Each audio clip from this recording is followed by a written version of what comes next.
Recording in progress. Oh, oh, You gonna do your oh. gunshots?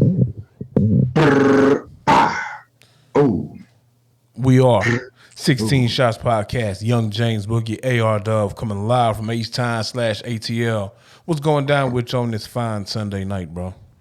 Bruh, I had a lot of things I want to talk about, but sometimes life jumps in your face and just talks to me, so you have to talk about this. I just saw Tyler, the creator, in his performance, have a trick drive up on a moped, and he got on the moped and threw his head back and had like a little suitcase and got drove off, man. And I just realized, well, we realized that cat's kind of different, man. He's kind of He different. is. He is. He might be what Lil Nas X tries to be, but can't. You got some reverb or something on your voice or something, man? It sounds distorted. That's what it is. It's not that it sounds loud. It just sounds distorted, bro. Is that better? No, it's not, actually. Is that better? Keep talking. Like, say something bad Like, about a female. women are the queens of the earth and they should be respected at all times. Okay. It's a little better. All I want is women to be respected and loved and cherished. All right. And That's probably as good that, as it's gonna be. all right. Similar to Ghost episode, this is why I was Ghost. But Tyler quite a different, man. He very different, man. About them Texans, man. Handling their business today, man. Oh, they won? Yeah, they want to beat the Titans, man. Man, I haven't been I've been anti Houston Texans this season, bro. But went out and put hat on them boys, man. Huh? You know what I'm saying? They put hands on the Titans, man. Oh nah. Man, fuck the Texans first off this season. It has nothing to do with Deshaun Watson's situation and everything to do with the poor mismanagement of the team. It started way back when they decided to let Dwayne what's his name? The left tackle? Dwayne Brown. Oh, Dwayne Brown. Yeah, when they let Dwayne Brown go, and then they had rap beef with Clowney. The Clowney shit probably was kind of, all right, yeah, whatever. Yeah. But then you traded D Hop. That was stupid as fuck. You know what I'm saying? And then it ain't that you traded him. If you felt like you needed to move him, I feel it. But for the top three receiver in the league, bro, you could have got more back. And then the Deshaun Watson shit just. If he wouldn't have had the scandal, he wanted to be gone. I don't know, bro. I ain't feeling it. I want to know if like when people and sports fans talk about the way that owners run their teams, do we ever think like what kind of mind state do you think the owners be in? Like, you know what I mean? Because like, let's say you had a team, I had a team, right? Yeah. And it's like 28 other people who got teams, right? Yeah. So this is one theory. It's just not. I'm not saying this is true. I'm saying this is my theory. So I'd be like, man, I could trade you to Deshaun Watson if you give me this, that, for this, that, and the other. He's what he's worth. But I'm knowing that this stuff is already. I'm knowing this stuff about him. So if I just trade him to you and don't tell you now, when it come time to trade, you're gonna tell everybody, man, he knew this the whole time, bro, and send me what you call it. You know what I'm saying? That's one angle. Another angle. What if I'm thinking, man, about D Hop? What if I'm like, man, he finna be done, man. We already seen this. This is gonna be his last great year, man. He finna break down every year after this, and I know this. And then when everybody know this inside the circle, the 30, we talked about this, man. So I'm like, man, he cold, man, but I ain't finna trade nothing good. I know he finna break down, you know what I'm saying? So it's like, well, dang, I'll do it like that. Sometimes what I'm saying is, I think, do you ever think the owners take or the GMs take like a public bashing because they know information that we ain't privy to? I think some GMs might know that, but I think it's so. I don't think that NFL, NBA, Major League Baseball, they are independent owners who have ownership in their teams. I Yeah, do also think they look at themselves collectively as one league. So I don't yeah, think one owner or general manager will knowingly trade you damaged goods without some sort of conversation. Like What I if I feel, don't like you though? What if I don't like you? Like, 'cause we ain't all friends. We don't go to the same. You like Steve Ballmer from the L.A. and the dude who owned the Vikings. He from San Antonio. We got beef for real. I don't like you, man. So I think honestly, I think if so, it's business first. yeah. I can see if the two organizations don't like how one or the other moves, they might just not do business. Period.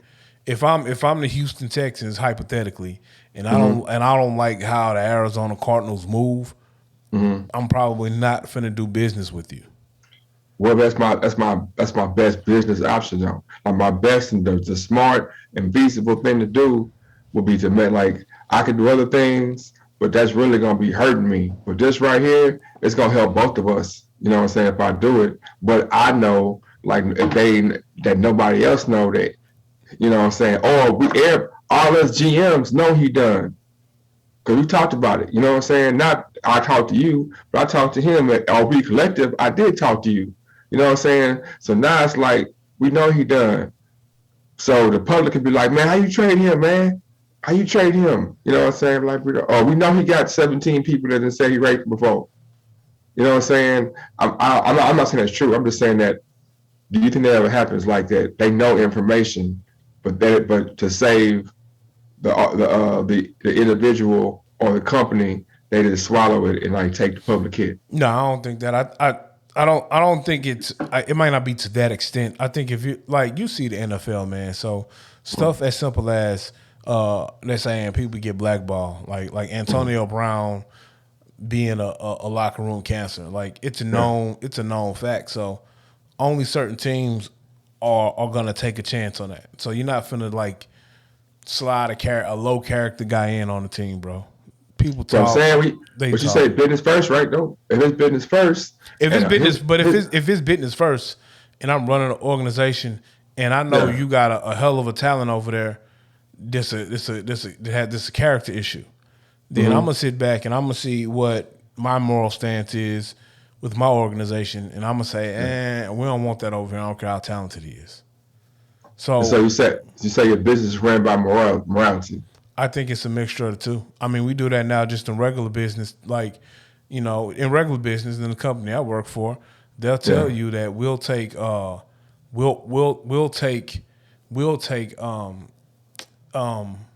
what is it like? Not necessarily moral fit, but a damn, what do you, bro? I've drawn a blank to the word I'm trying to say, bro. We we won't take we'll take in our case maybe a morally safe bet or someone Mm-hmm. who there you go. We'll take a cultural fit Mm-hmm. over experience. So if your culture fits our culture that we promote and push, Yeah. we'll take that over experience. It's the same way I think with like teams when you're running a business. I'll take a cultural fit, a moral fit over a talent any day. I disagree. I I said I disagree would. I said I 100%. would because sometimes all I'm not talent. saying you. I'm saying you would. I agree that you say you would, but I disagree that that's how NFL, NBA, because the boys be having, they be knowing like everybody in the world knew Ben Simmons was a head case. Who? Everybody, Ben Simmons. Yeah, but it's a difference between a cultural. So that's not a morality thing, Yeah. but also Ben Simmons is whether you like it or not, he's a talent. So when he's on the court, Mm-hmm. but Ben Simmons isn't a PR nightmare head case. Ben Simmons ain't out here slapping females or doing drugs or doing the dumb shit. Ben Simmons is just spoiled on the court and isn't developing certain skills outside the skill set he has. So I'll take a guy like Ben Simmons because he's not in a sense he's not a bad PR case. He might be a bad chemistry case in Mm-hmm. certain aspects, but he's not a bad case. And then you get guys like Kyrie Irving, who I think unfairly sometimes get a tag because he'll take a moral stance or he'll take a mental break, and it can fuck up chemistry on your team. Honestly, I think Kyrie needs to retire. I don't know if Kyrie still want to hoop. Retire because he don't want to. I don't know if think so. No. It has nothing to do with the vaccine. It seems like What physically or what action did he make to make you think he don't want to hoop? it seems like it's something different every season, and it's What not that mean? it's not a bad knock. Maybe homie need a mental year, bro. Like Why? I can't do what I love and change at the same time. Well, I'm not talking about the actual change. I'm saying some of the things that he goes through keep him away from the team for extended periods.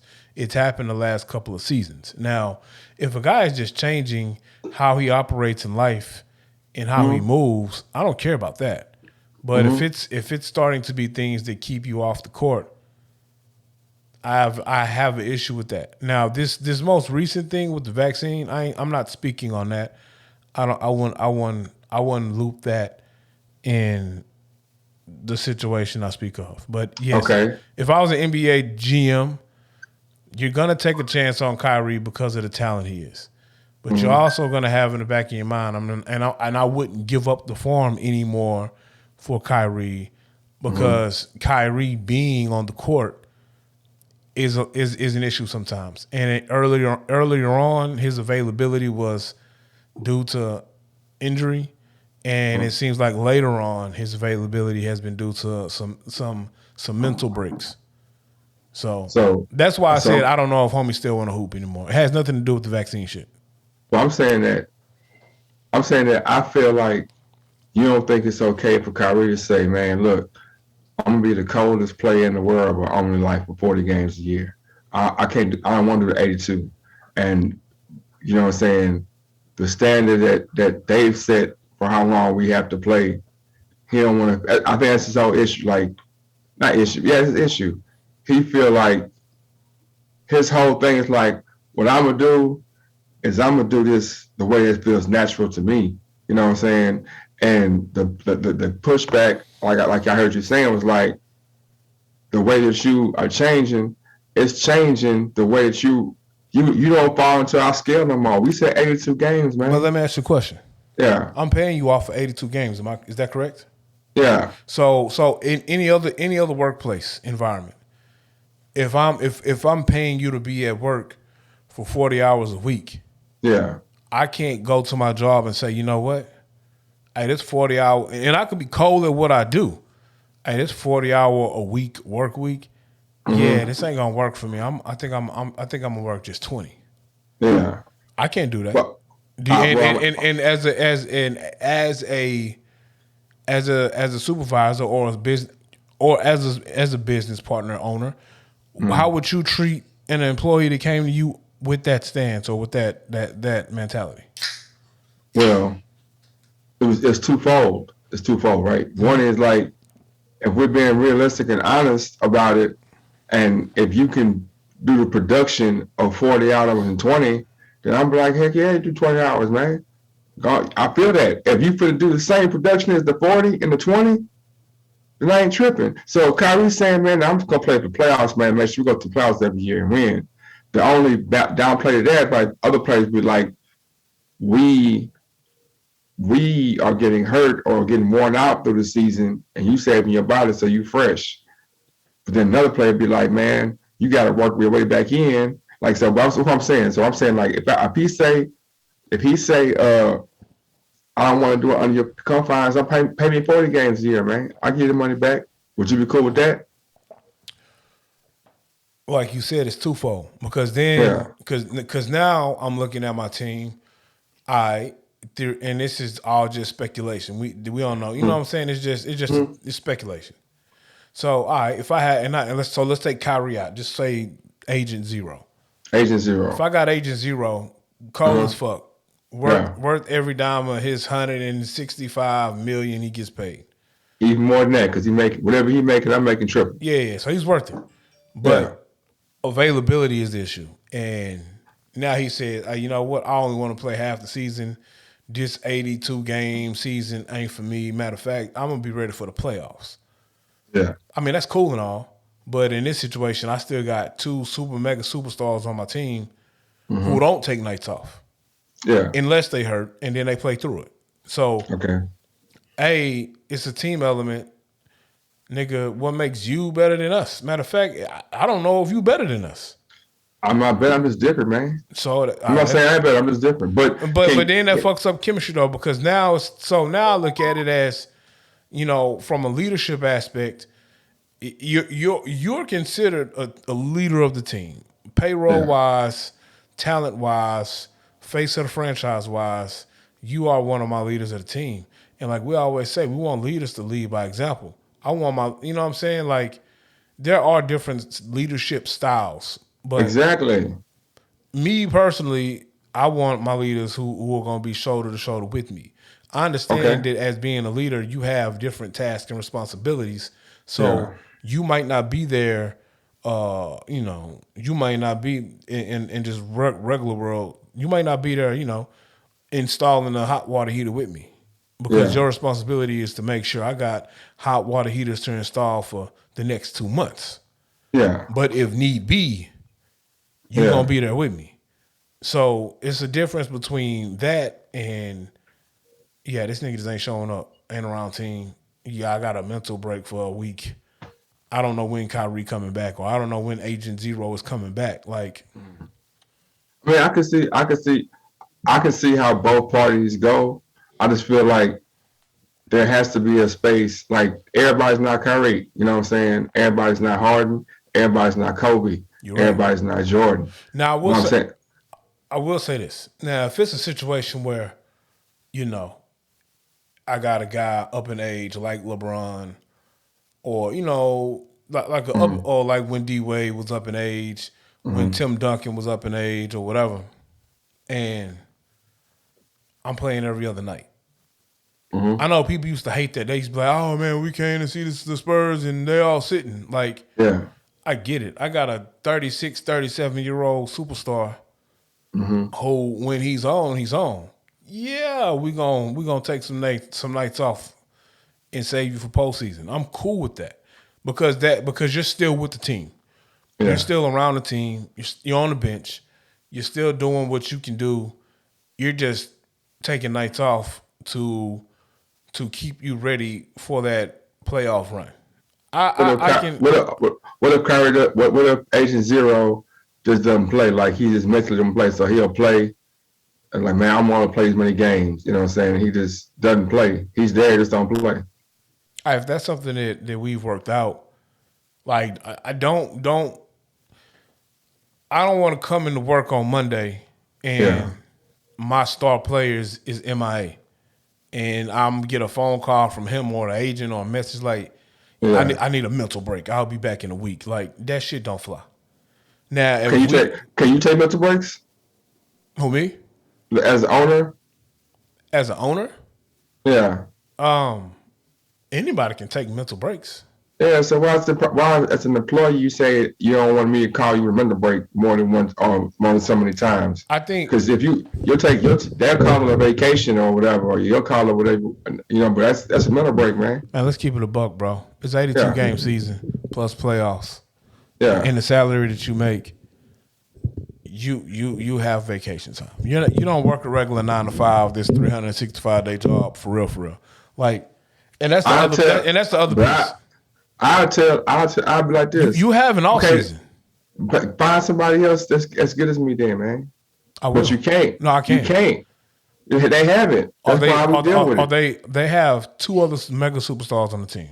That's what I'm saying. If they can't win with them two, then they ain't gonna win. You missed my point. My point is that of all the hoopers in the world that they can get their hands on, they got LeBron James. They got Scottie Pippen. They got Dennis Rodman. They got Kyrie Irving. They got Hakeem. There's no end of the earth. They're not searching for people. So when these people have some crazy situations going on, they're like, man, they knew about Aaron Hernandez, man. Well, that's now okay. This is what Now I'm that's saying. They now, be knowing all this stuff. This Kyrie stuff, now that's that's not brand new, bro. now that's different though. Now I think that's different, bro. Now that's just negligence. Nah, they knew. No, and that's what I'm saying. In my eyes, nigga, that's just negligence because before this man played one down in the NFL, he already had like suspicions of murder, and they covered up shit just because he was a talent.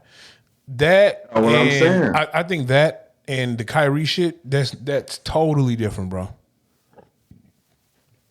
It's, Because at the end of the day, I don't look at Kyrie in a bad light. I don't. but yeah, it's different in severity. I agree. It's different in severity of consequence, but in theory, it's the exact same thing, man. Because it's like you will make amends based on how, like, if Aaron Hernandez was a 6'4", 120-pound wideout who only had 5 catches and couldn't run a 4.3 or 4.4, they wouldn't have hit all that stuff for him. Oh no, His talent. He would have been in jail in college. Same thing with Kyrie. If Kyrie Irving didn't have the coldest handle in the NBA, he wouldn't be on anybody's roster with the shit he does. I'm saying, I'm not just trying to pin it on Kyrie. I'm talking about all the players over the years that we knew, like Jamarcus Russell and all these players that they knew coming into. Oh, that's a gangster. Oh, he's a rapist, or he's a this. They know football, basketball. They know what's going on, but they so talented. It's like, man, we'll try to change him, man, because he too cold. You know what I'm saying? We know this man can't read, man. We know this man went to the high school 4 years, went to college 4 years, and went to the NFL, and come out after he win the national championship and say, I can't read. So how did he get through all them levels, man, of life? All these different people. It was a trade-off. It was talent. So That's what I'm saying. You have so in certain aspects you have this once in a lifetime or this generational talent come through. We're gonna make sure you're available to showcase your talent, and in that you're going to be rewarded for your talent. So all these people got paid handsomely. The neglect, so the issue with me is like the egregious shit. Like, that's not egregious. No, listen to what I'm saying. Listen to what I'm saying. I might not know that you beat women when you're running the football. Yeah. You might not have had any red flags about beating women, and then once you get to the NFL, you beat a woman. Like, I ain't talking about that. And listen, but that's what I'm saying. Yeah. Now, the talent who gets pushed from middle school through college, and then gets to the NFL, NBA, MLB, NHL, and can't read. There was some neglect and there was some neglect done to that person through those years because you're a student athlete. You should be a student. His whole life. But you're not even. This is what I'm saying. You should be a student first. So yeah, it don't mean nothing. Listen, it does mean something if you should be a student first. If you have issues reading, I feel like a part of my job as a middle school coach, high school coach, is to make sure you not only know how to recognize and read these plays, but you know how to read and do arithmetic. Like, that should be part of my job too. Okay, what I'm saying is this. So how many people, this is what I'm saying, and I'm not doing that again. But what I'm saying is, like, it's so deep to me, dog. It's so deep. What I'm saying is, do you know the amount of people who had to be complicit and compliant with Dexter Manley, with R. Kelly, with Chris Lighty, with all these situations that were under the cover, right? Do you know how many people who are educated, have degrees, or high positions, and the only thing you could say in compensation this man got was some money? And I'm not talking about what you're saying, but I'm not attacking your comment. I'm just saying that at the end of the day, what did he get for all these things? Well, he got money, but with the money, you had to know that he couldn't do anything but give that money to somebody else because he can't read. So I don't. So I got two answers for it. Yeah, First answer is how I feel about it. Is how I feel like it should go, but it's the real world, and greed is involved. So I yeah, know it doesn't go that way. okay, First answer is that shit shouldn't happen. yeah, If I have someone who's a generational talent, and at each level that talent is doing something for me. The middle school level, that talent is winning me games, making me look good as a coach. So he's doing something positive, or he or she is doing something positive for me. I should in return do something positive for them. And yeah, and as an educator, because just because I'm a middle school or high school coach, I'm still an educator. I should make sure said talent can do the if nothing else, the basic functions of life to prepare them for what they're going for, because I know that you are literally one play away from losing that meal ticket, and you'll need to be able to sustain your life through your intellect. to All right. function to Just to function as a person. function. Yeah, You know what I'm saying? And so I yeah, feel like you as an educator are responsible for that. Now, once you get to the college level, college is a business. So yeah. I don't expect the college coach to make sure you know how to read and write. I What? don't. It's a business at that point. I don't Nah, think man. I don't think it's Urban Meyer's responsibility to know that his star quarterback can read and write. Where is Urban Meyer coach at? I forgot, but I'm just saying. I'm talking about a What coach like that. is it McDonald's or is it a university? If he coaches at the university, if he let's say if it's U of H, bro. If I it's U of don't H, I don't think it's my what, as a head coach of U of H, if you're eligible to play, you're eligible to play. that's what I'm saying. But if I work at McDonald's, if I work at a hospital in any aspect of a hospital, I got no CPR. The cleaning staff, if everything that come through here is about people being sick, then everybody in here has to at the very least know CPR. But see, that's different though. So what you're talking No, no, about, but no, let me finish. What I'm saying is, I'm talking about even the people that don't do no fixing on nobody, because that's what this place is, right? If you associate with this place, you got to have these bare minimums. So I go to college. You telling me at the bare minimum, my coach shouldn't be aware of my bare minimum education? Like, I should be able to hand you complicated, like, a playbook, and you read it back to me. Like I should be, and if I ever think that you have a problem doing that, I should be concerned because that's like somebody in the hospital. Because at any time in this place where you were at, your educational status could be called upon. Somebody could ask you to read something, and so then they're gonna be like, they're gonna look at me, the coach. so you're if you're when you're speaking in the aspect of actual job and making sure you fit the qualifications and can perform your job, Yeah, yeah, that's one thing. If you're talking about an athlete and I need you to be able to run the football at the end of the day, and I'm not saying it's right, but at the end of the day, oh, all they care about is can this nigga run the football? He can run the football. He can run 120. He can give me a buck 20 a game. Bet I don't care.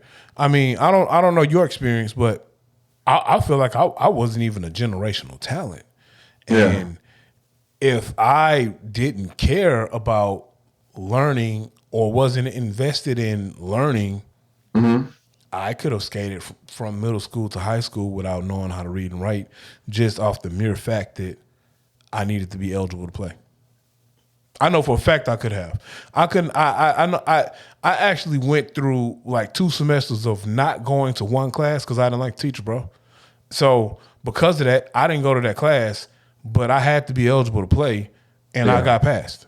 So that's a real thing, and I wasn't even a generational talent, but it was made sure that A, during football season I was eligible to play, and B, I made it to the next grade eligible to play. Now, So it sounds like that it's not just the superstar athlete, but it's a culture of just letting certain people because of their skill if you slide if you accountability. Like you got like we almost don't definitely, have, huh? no, the most definitely, and like I said, I started it with. I'm not saying this shit is right, Yeah. but I'm just But saying I'm this is saying, how it but, is. but I'm saying like, so I'm saying like, because me, well, okay, when I started this conversation, I was thinking to myself when hearing your response, like you really saying that we are accountable to our bosses. If our bosses say this is, and I was like saying that Kyrie is like, man, I ain't accountable to you. I'm gonna do this great thing at my rate because I'm the one that's great, not you. So you can't. That's what I was thinking. But now, what you made me think is that it's systemic and at any level. If you show promise in this one thing, I'm not gonna hold you accountable to nothing but that. I really just put you in a what's called like really put you in a like, oh, you were this. You don't have to know this. You know what I mean? I don't Well, know. so I think the workplace and regular jobs are one thing. Like if I'm shit, I don't know. Let's say if I have a law firm, you know Mm-hmm. what I'm saying, and I got a lawyer that's fired. My lawyer can argue, can hit every point they need to hit. They fire. Mm-hmm. Yeah. Hey, if you can't pass the board, you can't pass the board, my nigga. You can't work in my law firm See why? because it's a requirement of the job.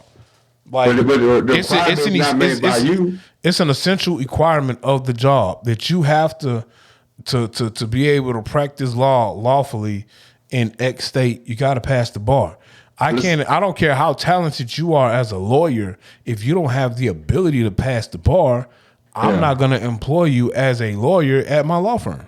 I'm just So not, because what I'm saying, you can't even pass the bare minimum requirement to do your job. But well, now, if you are in the no, no, listen to what I'm saying. If you are a NFL quarterback yeah. and you can read a playbook and a defense, Mm-hmm. but you can't count money to count your finances, Mm-hmm. I will draft you and pay you X amount of dollars to be my star quarterback, because at the end of the day, that's not my responsibility. Mm-hmm. Even if you are a lawyer and you can pass the bar, if you are horrible at finances and can't count money, but you can pass the bar and Mm-hmm. you can do everything that you need to do in your job function and fit those qualifications within your job function, they ain't got nothing to do with me. So I'm gonna hire you because you fit the qualifications. But what I'm saying is, okay. So the bar, the test is set up by the state, so or by whatever. But so you're saying, and once again, like now I'm back to where I was at the beginning. You're saying, like to me, I feel like I understand what you're saying. That this is the legalities make it kind of dictate how we move. But I'm saying the legalities ain't really just like if I'm a cold lawyer and I can't pass this bar, like like there are some people who are cold at football but they can't read. So why? That ain't the same though. Hold up, no, hold up. What I'm saying, if I can't read, I should be able to allowed to play football, right? Because it's the difference.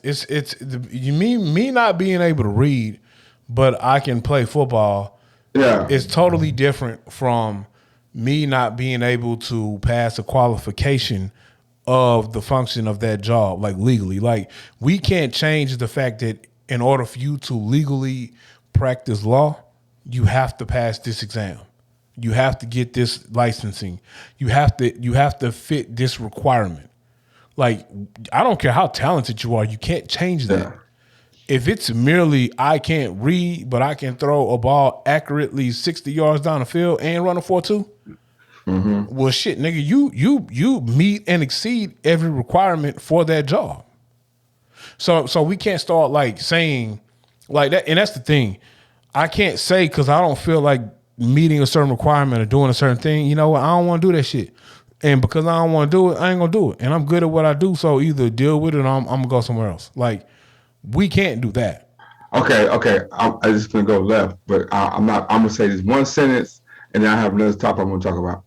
Bet. Uh, so to me, that's how I feel about immigration, bro. Like if these are the laws, and all you gotta do is follow these laws, then why do certain sections of people feel they ain't got to follow that law, and we should change the law to fit them, like everybody else did it. The Russians, the Chinese, the many countries in Africa, the Europeans, They all went followed the through. laws of how to properly Yeah, come in. Why are yeah, we trying to yeah, change the laws because one group of the people just want to come in how they want to come yeah, in? No, yeah, we shouldn't, bro. yeah. That's But what I'm see, the saying. problem is this though. The problem is, and I don't know if this is the direction you're trying to go to, but the problem with that portion of it is they somewhat provide like loopholes for big business in a certain sense where I might not want you, you're coming in here illegally, Hmm. but I'm getting cheap labor from you in front of Home Depot. Yeah, And it ain't just, JB's construction. It's like, $1 million, company. Yeah, top tier Enron. companies. Yeah, you know what I'm saying? Like major companies who are profiting off of this illegal labor. Yeah, So that's the loophole you're getting. And that's yeah. why you get what you get. It ain't right. Nah. If I'm from Ghana Hmm. and I have to get a work visa and come in the correct way, Hmm. or if I'm from, Russia or anywhere, yeah, it should be the same.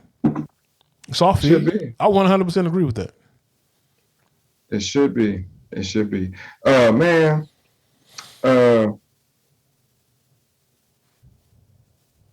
Uh, hold on. Damn, I lost. It was turkey, and they were eating turkey, and I was thinking about, man. Oh yeah. Thanksgiving coming up, right? Yep. When's the last time? What was your favorite Thanksgiving? My favorite Thanksgiving? Yeah. Man. All right. So my favorite Thanksgiving is probably finna roll into this year. Is reminding me of my favorite Thanksgiving. One year I probably was like in middle school, maybe sixth grade. Hmm. Thanksgiving rolled around. It was H time, so it don't be that cool. But it Hmm. was a little cool or cold. It was one of them years, one of the last years I can even remember. Like the seasons actually changing. Like you can see fall. Like you can see leaves changing colors in the falling. Yeah. And I think I got I think my uncle came down from Cali, and Yeah. he got me like a little windsuit. The You know what one I'm that used saying? to make noise when you when you walk. Yeah. It was pretty fly. We're gonna get into that too. It was pretty fly. So Yeah. I had one on, and I was outside, bro. I had on like them on. I think I had like some new kicks. So I just had on a whole new fit, full after Turkey Day, just outside chilling. And I Yeah. I I remember seeing like the leaves falling on the ground, and that was cool. And that was probably like favorite time. Thanksgiving for me, it'd be pretty full. It'd be pretty cool. Like I don't, we didn't deal with like a bunch of people at Thanksgiving, so Yeah. it'd be like my tea lady, my grandma, my grandfather. And once I got older, I go make my rounds, hit my partner's houses up, stuff like that. Yeah. Once we was rapping, I feel like I was Out at of the apartment. town. No, we was either out of town or at the apartment slash studio. I was like morning time was Thanksgiving time, And and then after and that, then after we yeah, after we make our rounds collecting our plates, and then we'll land at the studio and rap. Then we go yeah. do a show in Alexandria, opening up a Juvenile for One of Thanksgiving. Thanksgiving, yeah, one of Yeah. them, That was pretty cool too.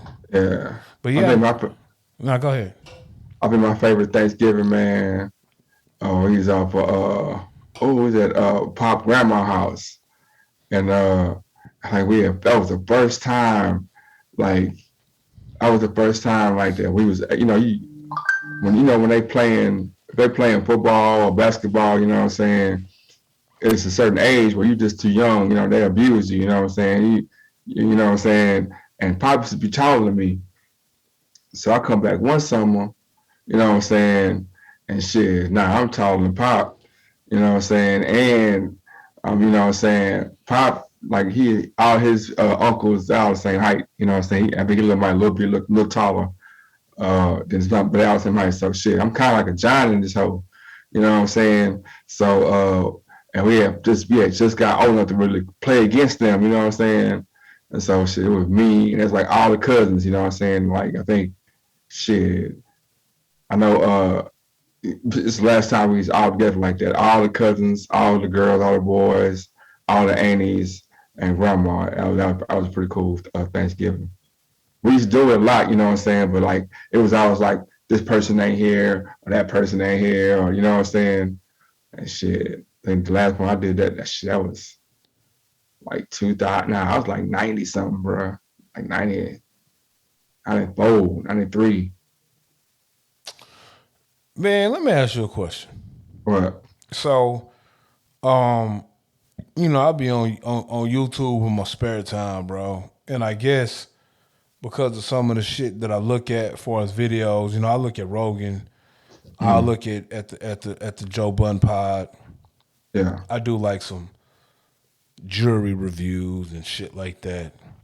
I do like Would you video say you said like like jewelry. oh okay I thought you Like talking about like different jewelry companies like Icebox in yeah Atlanta, Jacoji, I think Jacoji out of Cali. Then you got a couple of niggas in Houston like TV Johnny, of course. And yeah then what's homie name? This another dude, man. He do jewelry in Houston. So I like to just look at their reviews. right well, they was like oh this a live piece not being Well funny like you know, back in the day we'll go like to Sharpstown to the jury exchange. mm-hmm. You know what I'm saying? But I don't trust all that shit. Some of that shit be fake. So I see yeah some of these little spots like Jacoji Jury. He a white boy to sell jewelry. I go see like customer reviews.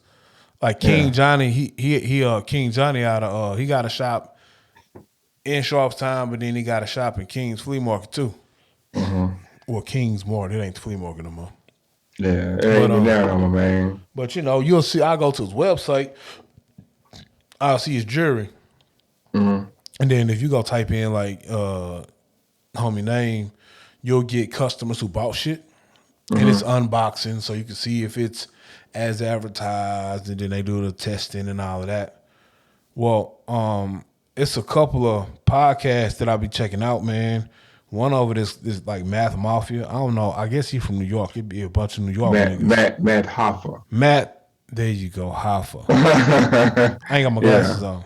oh So I don't check him out enough to yeah know his name. I just kind of drop in and listen sometimes. So because I yeah listen to him, I yeah get a couple other different characters. And I'm trying to figure out, man, like, how do they always report the hood news? Like, if street shit is street shit yeah and it's not up for discussion discussion and all that yeah shit, how the fuck do the street shit be on YouTube hours after something happened? Yeah, I'm gonna tell you why, man. Going back to last part, bro. It's some more academic ass niggas, man.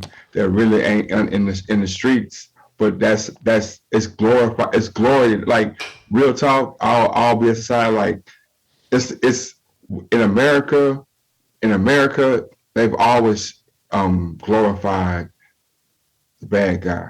You know what I'm saying? So like even the Lone Ranger. You know what I'm saying? He was a good guy, but he looked kind of nefarious, you know what I mean? And he ran with an engine, you know what I'm saying? So that's not like the Scarface, the mafia, all that's been glorified. So there's a part of us in our culture that glorifies that. So What if I told you America was built off of the nefarious characters from over the pond? I mean that's well, I Some of them, not all of them. yeah, I'm gonna say this, and this is for listeners. Like I don't know if they know or if it's common knowledge, but why it's Louisiana and that's King Louis. You know what I'm saying? Florida, Georgia, like they emptied their prisons in the South, man. Yep. So it's like the mentality. That's why the mentality of the Southerner is a grind, get my land, and it's a different mentality than the Northerner, who is he worried about his religious. That's why they left England in the first place, for religious persecution. So that's why all them churches, the first one they started up north. And then you have a overwhelming in the South. Oh, we all Baptist, or we all this. You know what I'm saying?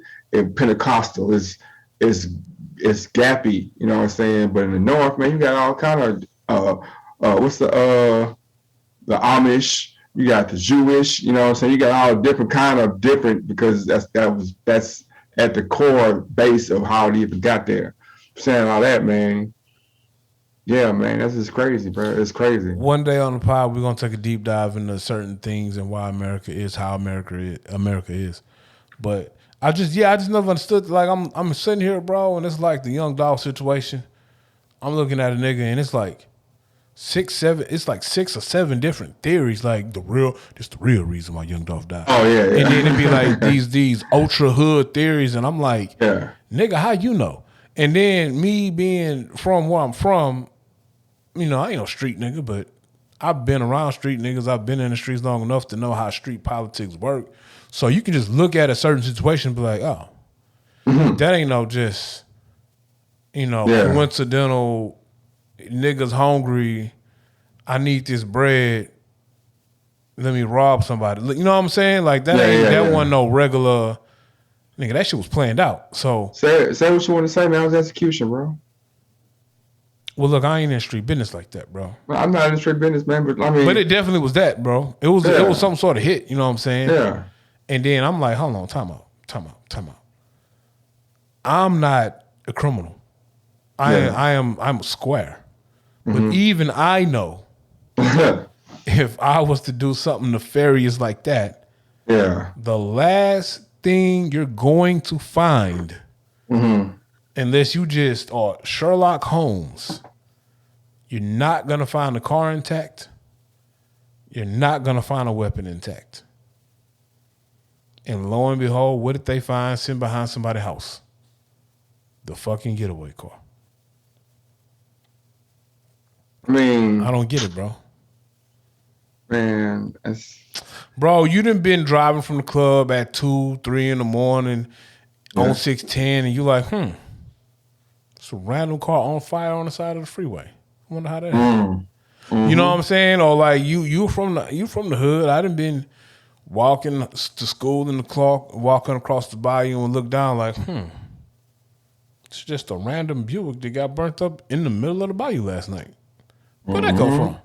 You know what I'm saying? Like, I don't know about these niggas. It's shit crazy though, but I don't understand how so much hood news be on YouTube. And what the fuck did Brother Polite do? Oh, Polite, man. Oh, I'm gonna say, okay, so Polite. It sound like Polite did some kid shit. Man, I'll tell you what I did, man. Polite. Okay, so Polite, his gal daughter, who's 15. Oh, that's not good. Somehow they did a rape kit on her and found evidence of his DNA on her.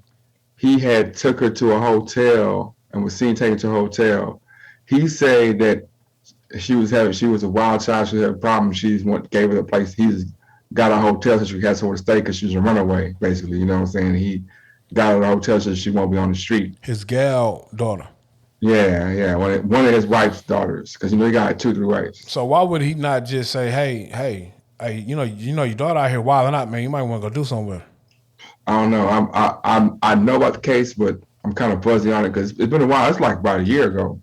It's a nigga. Yeah. It's a New York nigga, bro. I forgot his name. He a light skinned dude. I seen him calling out Styles P and Jimmy too, and he was like giving homie the business, talking about they found DNA in old girl mouth and shit like that.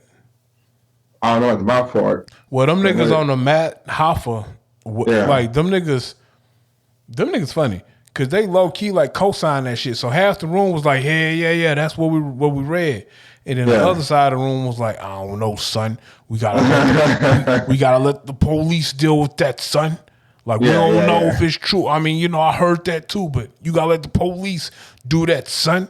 And homie had a point. He was like, so time out. So y'all caping for the nigga?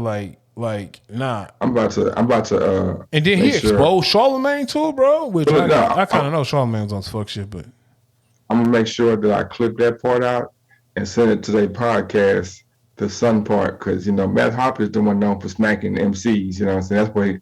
That's how he got famous because he a battle rapper, and he's like, yo, get out my face, son, get out my face, son. So he has a history of like putting his hands on people that disrespect him, and I feel like you just disrespected all of New York right now with your horrible son. So I just want people to hey man, know. say I man, want people to know that say wasn't man, me. That was Aaron W. That was doing that. I got much love for New NY, hey man. Houston. I'm from H Town, bro. You know what I'm saying? You know what I'm And saying? Because we can box, bro. you know what I'm saying. I don't I want. told you, we can box, bro. There's no gun violence for anybody black. We can box, bro. Oh man, But if you're the Michelle, ops man. and you run up in my house, then that's a different story. But Matt Hopper show. I watched the show. It's pretty Nah, it's good. pretty cool, bro. I watched the show. They do a lot of hood politicking. They do a lot of caping for Jay-Z though, man. Like they do a lot of caping for Think so? Jay-Z. Yeah. I mean, I didn't. I mean, everybody be on there. Like Homie called out Jimmy though, man. It wasn't Matt Hoffa, it was another nigga. He called out Jimmy, bro. And it's funny to hear people call out Jimmy because some people would just call Jimmy a rat. You know what I'm saying? yeah. And then he was like, nah, man, yeah, he a rat because he did X, Y, and Z, and he told them niggas he a shot caller with the Bloods in New York, allegedly, I don't know. And he told them to shoot the security, X, Y, and Z. And another nigga in the room was like, nah, son. No, son. He ain't order that, son. He suggested. You saw. You saw. You heard what you said. 6ix9ine should be violated. Jimmy? Yeah. Yeah, I heard that. He was on the wiretap, bro. He was on the So wiretap. hold on. I gotta stop you right there though, because we have a a situation popping in. You know what I'm saying? We The have a juicy guest. key. The juice key. Oh, the juice key. No, the Juice Jackie Oh. from Juice with Jackie is in the building with her friend, who has a lovely hairstyle. I used to wear that same hairstyle back when I was Now, see, last time I did that, you tried to make it seem like I was talking down on the young lady's hairstyle. she's natural right now. She got to pull back in a pile. Oh yes. Yeah. So, how y'all doing tonight, ladies? We good. How you doing? Oh, great, man. We was just talking about some current events. We're talking about the young Dolph situation in hood politics, and so I know that you with your mag and you do a lot of rappers, and the great Aaron Dove was over there was asking, how does all this, if it's supposed to be street, how does it get to the internet? If it's supposed to be street, how does it get to the internet? Yeah, what I'm Yeah. saying is, I mean, I don't know. Maybe it's because of my age, but, when I was younger, all the street niggas I used to run with and was around, street shit was for street shit. It wasn't for the cameras and all of that. Like, back then, you couldn't get a street nigga on camera on the low. Like, we was rapping, doing videos. Some of our OGs was like, nah, bro, I can't be in this. So I'm trying to figure out how all of a sudden in 2021, something happened and now all of this street news and street politics just be all over YouTube. I don't get it. Well, I mean, they pretty much they made social media the outlet for everything nowadays. So, I mean, you can't even help nobody on the street without recording it. Wreck on the freeway without recording it. Like, I mean, Y'all saw it was in San Francisco, I think. A Brinks truck broke and the dollars. And it was money all over the freeway, and so somebody was recording it. So they saw the face of the people who was on picking the food. I mean the money, and they got arrested. Yeah, that was the stupidest thing ever. I think now, with social media being what it is now, and the recording of it, it's like it's set up for people to be rats, snitches. You know what I'm saying? So, I mean, that's just what it is to me. Hold on. Because they know what I do when I hear what I heard. I heard. You heard that, didn't you? Y'all didn't hear nothing. Dub, you heard that? Yeah, she's straight from the Noya, baby. Yeah, why? What's happening? What's happening? Why? I know you heard it. I heard it. You said I had to. Why? Yeah. But Yeah, you know, but and then snitches now. You know what I'm saying? A lot of people comfortable with ratting and stuff like that now. Especially wow. we don't have like, you know, when we was coming up back in the day, and I'm probably younger than y'all, but still I have OGs, you know. So She calls you OG. it's different from Nigga, you older than me. Ooh. Boogie is. Boogie like 50. Man, get off the gas. But see, yeah, you know, we don't have everything in place how it used to be. Everybody done moved around. A lot of people turn fake. You know, they comfortable with the 6'9", you know, and like they feel like, oh, he ratted it, it's okay, you know, he ain't get murdered. I heard some logic behind 6ix9ine ratting. Okay. The logic behind 6ix9ine is he really wasn't in the streets. Some street niggas exploited him, and so it was okay for him to rat. Wow. Now, so first off, Woody, you know, because when I hear that, you disrespectful, Woody, bro. Why? But once I hear it, you know, I become, you know, I be just thinking, I need to talk like this, huh? So, I need to think like this, huh? But what I was gonna say, I don't want to get too far off the subject, Whoa. So what I was saying, like she was saying, you know, with the 6ix9ine, people comfortable with that, Woody? Yeah. They comfortable with it. Why? You know what I'm saying? Yeah, that's the new shit now. I mean, that's what they doing, you know. that ain't like, no new shit though. Like niggas been snitching though. The Alpo. Yeah, people been doing it's just more because it's now is, you know, they can record social media. We ain't have all that coming up, so you know it was different. It was word of mouth. Mm-hmm. I think the 6ix9ine thing gives people who really not street. It gives them the I guess the pass to try to do some street shit and then tell.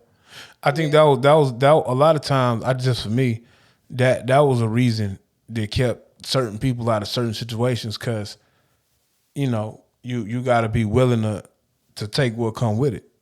So if you're not willing to take everything that come with it, then nigga don't do it or don't get involved in it. You know what I mean? And I think this shit now it just make it easy and cool to snitch or whatever. So boys just doing it. Yeah. For the record though, I'm telling man, every single time. Like I do have a question. How do we get to not ratting when the thing that you've been told growing up forever is that there's no honor amongst thieves? Mm-hmm. So I feel like in that whole statement right there, they telling you, nigga, since the beginning of time, criminals be doing criminal shit and telling on each other just to get out of trouble. Mm-hmm.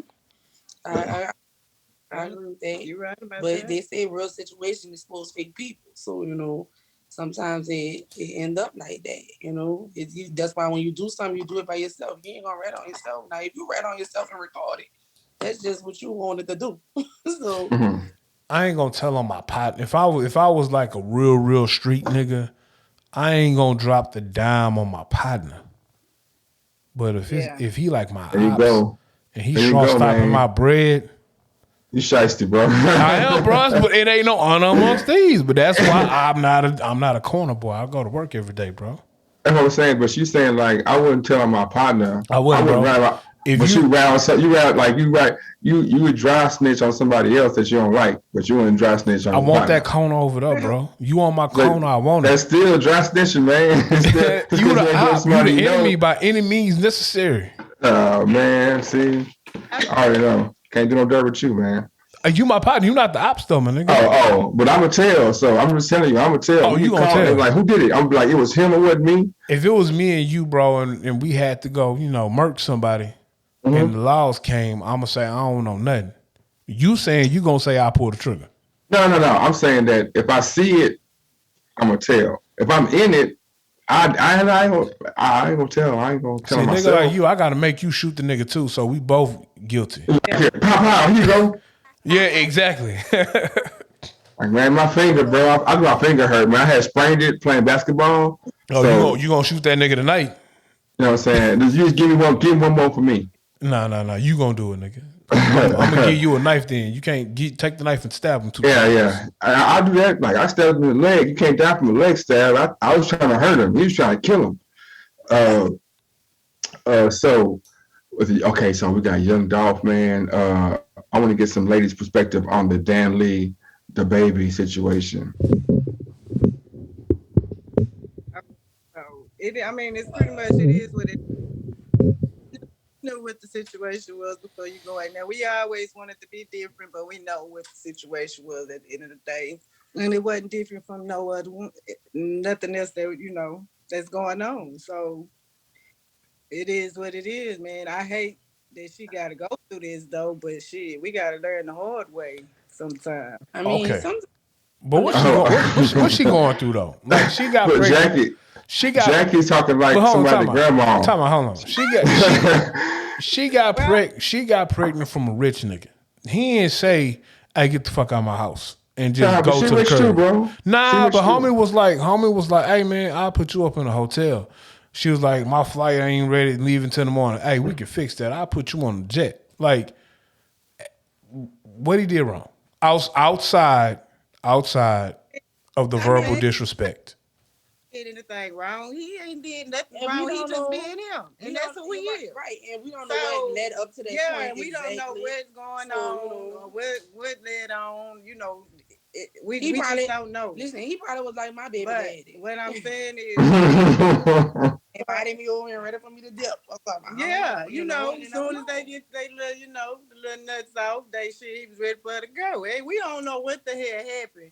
But what I'm saying is, far as Danny Lee, like, far as her situation of being in the whole relationship thing, yeah, I mean, it is what it is. Now she gotta just take it for what it is. She just got her a baby daddy. At least he yeah, I ain't know gonna. yeah. You know the funniest part of the whole situation, and I know it's not funny, but the funniest part was her brother saying he was gonna whoop him, and then get on Instagram and showing himself boxing. Like, yeah, this is how I'm gonna fight him. Like this, see, He ain't do yeah, that. He ain't that's do how I'm that, gonna fight bro. him. Like this, is the baby. I never He ain't like. do that, bro. You see that? No, I didn't. I did not see I that. didn't see And that. I have been following up on the story, but I have not seen that. Oh my gosh! Now that was weak. Right. So that was just for show. He was just trying to get him some followers. Hom- That was. Oh. Homie said that she had the baby in the DR and they was trying to keep the baby over there, bro. Well, I mean, Bruh. you don't know what's going on. They got a whole little situation going on. Young and the Well, I rest mean, type even shit. if she was doing that, like while she was here with the baby, like what the baby did to The me. baby, The Oh egghead, the my. bed. the I baby. think it's hilarious when she was tweeting or putting on the Instagram post up. She had to spell out the baby for the child, and then the baby for the rapper. See, I might have a different take because I might be a little toxic because I got some family members who have some trifling ass baby mamas, and I got a couple of family members who some trifling ass baby daddies. So I've seen both sides. Okay. So I don't know, man. I can't deal with these trifling feet. If you a trifling baby mama, like it's one thing. If you don't do these posts too, I understand. You might have some smoke for them. I can't stand trifling baby mama stuff.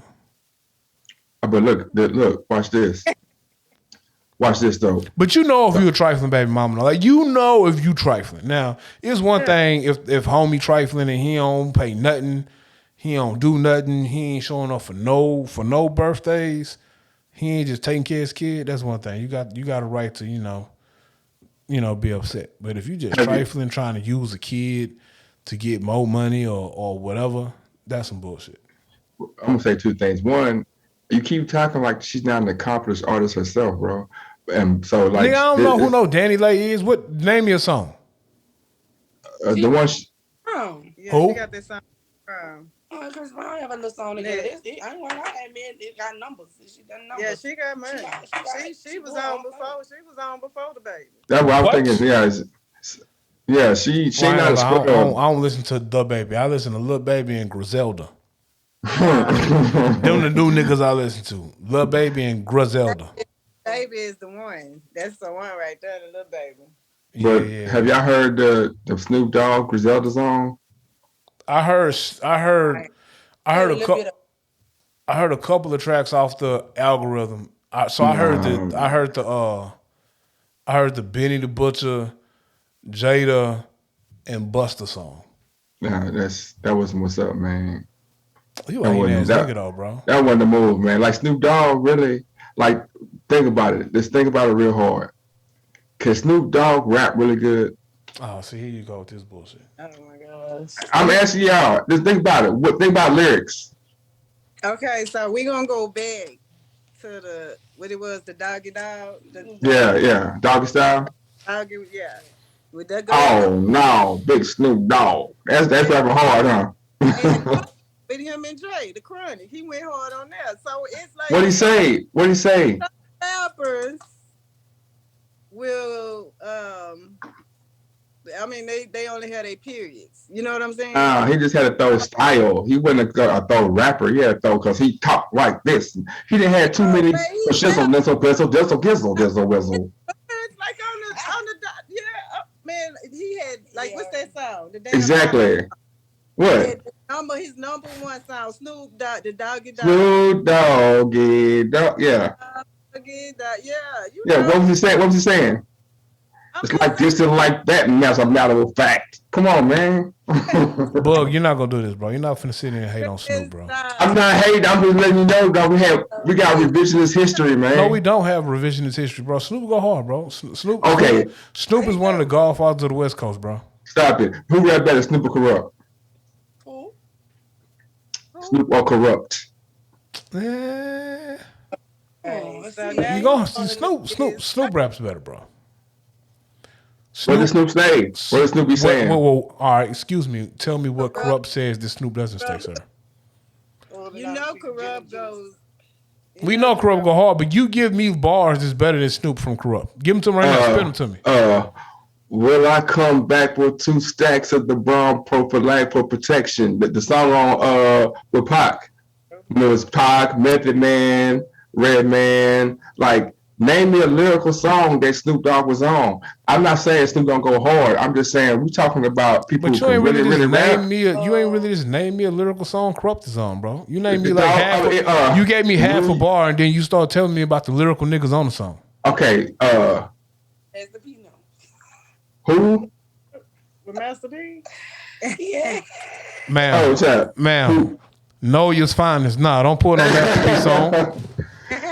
This is for my nigga because I'm down for my nigga. What? This is for my nigga too. I'm down for my nigga. Yeah, I ride for my homies. I die for my homies. That's how you rap, man. Come on. Hey, you a hater, bro. Because you was hating on T.I. last pod. Now you hating on Snoop again this pod. Because T.I. be bloviating. How you hating on T.I. now? Come on, man. T.I. is one of the best rappers Atlanta ever had. But T.I. just be saying some crazy ass, why is TSU on the AMAs? But T.I. just be saying, he'll say something like, you know, man, I participated myself to make sure I couldn't enunciate correctly to make it. And then because he's a dictionary. No, but then I'm saying I'm not saying that the way he said it. I'm saying what he be saying, he'll give you a whole speech about how you shouldn't, worry about the trap world and then go do a trap song. Everybody in this world is contradictory. You yourself contradict yourself every other week on this pod, bro. Never. So if we judging people off of being contradictory, well, no. you like at the top of the list. No, but what I'm saying, I'm not saying that. I'm saying that he makes a case to show. He tries to show you that this is what people who are successful like me do, and then turns around and does something different. Like, and I ain't talking about the music. I'm talking about he'll tell you, like, man, we need to be able to talk to each other as brothers. But then when he get into with Mayweather, he trying to fight the nigga. You know what I'm saying? Like, but you the main one is like, we need to be able to talk it out, man, and not have to be.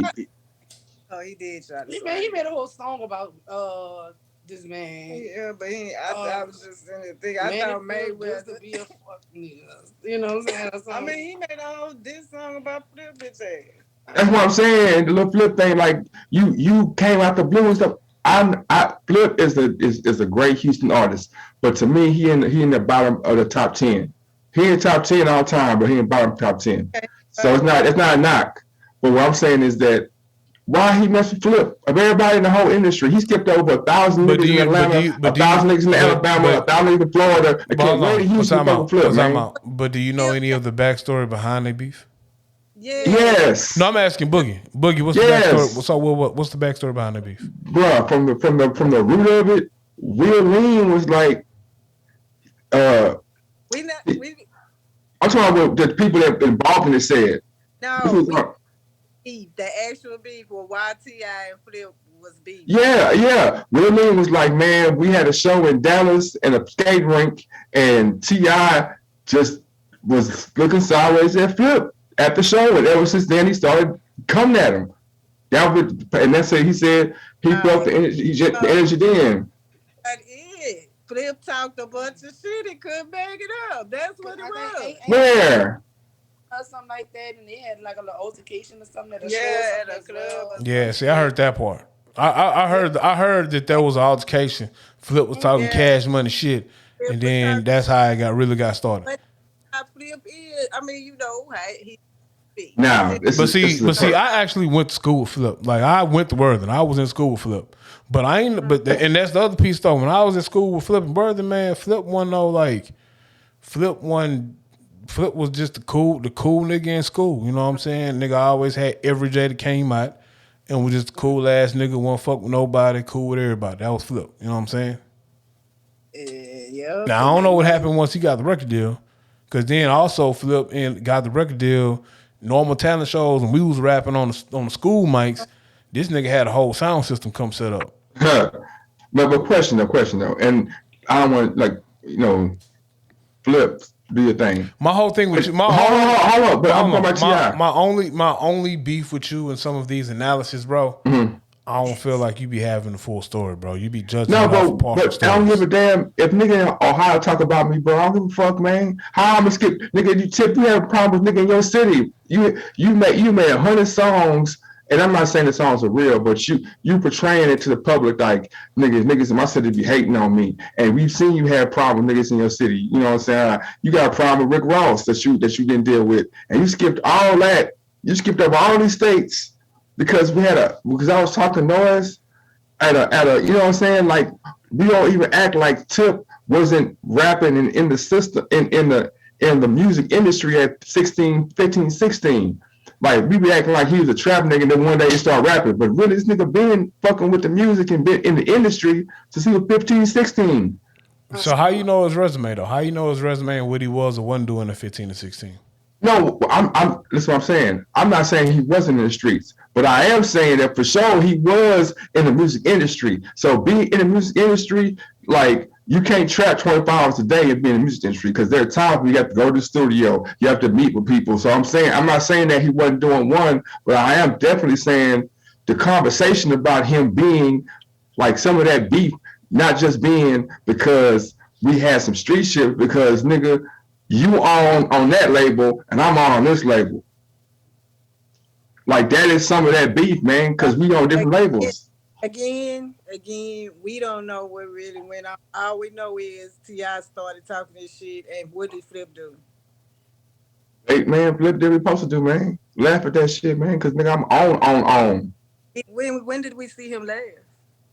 It was some grainy footage at the corner store, like a little fight. I remember seeing that. Man, yeah, like I said, but like the last, it just. But you don't like T.I. though, so. Huh? You don't like T.I. though. Yeah. I mean, T.I. cool. I like T.I. I like T.I. Like, what you got against T.I. though? I like T.I. I'm just saying that, and what I'm saying, and let me clarify that. When I say I'll be like, when I say I don't like somebody, I don't like something, I'm not saying in totality the person is a bad person. T.I. be jamming his ass off, but just like when you decide to make public speaking your thing, and you got an opinion that you give people for whatever reason, then you have to take what come with it, right? And so if you making these opinions and saying this stuff, but then your actions, like, man, you saying this, that, other, and you talking about being together and you got 7 side hoes, you know what I'm saying? Like you really talking out of one side and doing something else. What time about though? You don't know, and see, that's another piece though. Like, you can say he talking about being together over here but got 7 side hoes, but how you know them his side hoes? How you know that he ain't speaking about being together with his wife over here and then him and his wife have 7 girlfriends, bro? Because the side hoes come out and be like, man, shit, she the one recruited me to come out. I didn't know it's gonna be a sex shop. Tyler can't make it seem like we gonna be cool with like some threesome stuff, and we in the bed. That's what they said. You know what I'm saying? So I'm saying like people who are happy, like, and it could be a setup. You could be 100% right, and they could be trying to get some cash. But man, when they smoke that fire a lot of times, man. No. I'm not saying you're wrong. I mean, how you know that him and his wife had girlfriends, bro? Like, how you know they don't? Like, they're together. I'm telling you why. Because the chick came out and said, "Man, I thought we were going to be me, T.I., and Tiny, but really it was just Tiny getting hoes for him, and now I'm in this situation where I'm in this dungeon situation. I'm down there being held hostage, and I'm only fucking." That's what they said, not me. What they got to do with him and Tiny not being together though, bro? You just said that Tiny is getting the females for him. Maybe that's her job, bro. Maybe she go out and she. Bro, they was getting sued as her being a madam, bro. They were getting sued as her being a madam for her husband. Yes, and drugging chicks. That was they just beat the case like maybe last month. I'm not even making this up, bro. No, I know it was the case, but how they beat the case though? No, hold on, Miss Jackie. How they beat the case, boo? They beat the case because the chicks couldn't prove it. That's why. All right, bet. Time out. Miss Juice with Jackie. Tell us the juice. What happened? I feel like we finna get a more accurate assessment of what happened. I mean, let's just go and run this story. It was strip clubs. Okay. Thugs. A threesome with Tiny and T.I. Come on, man. Be for real. That's voluntary. They don't come on, man. Like they just gonna. I'm not even bisexual, but I would go. Like, be for real. Come on. And then you get there. I don't know, what happened. You might have got a little disgruntled about the payment or something, whatever it may be. But now you want to come up with stories, but the stories don't make sense because you can't just say people just held you hostage. I mean, it wasn't a solid story at all. Like, if you just read through the line, you could read through the lines. It was too many lines open. Like,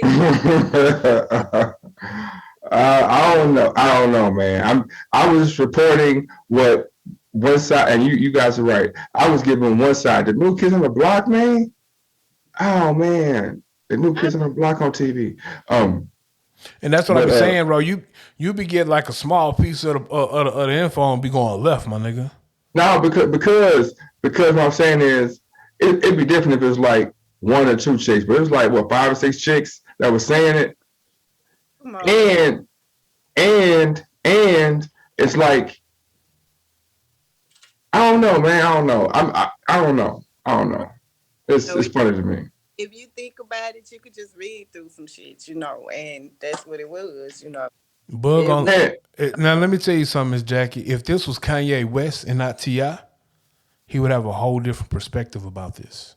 He'd be telling you how innocent Kanye was and how foul that these young ladies were for even lying on this nigga. But because it's T.I., Check this out. So what I'm saying is, I done went to a show, and watch this.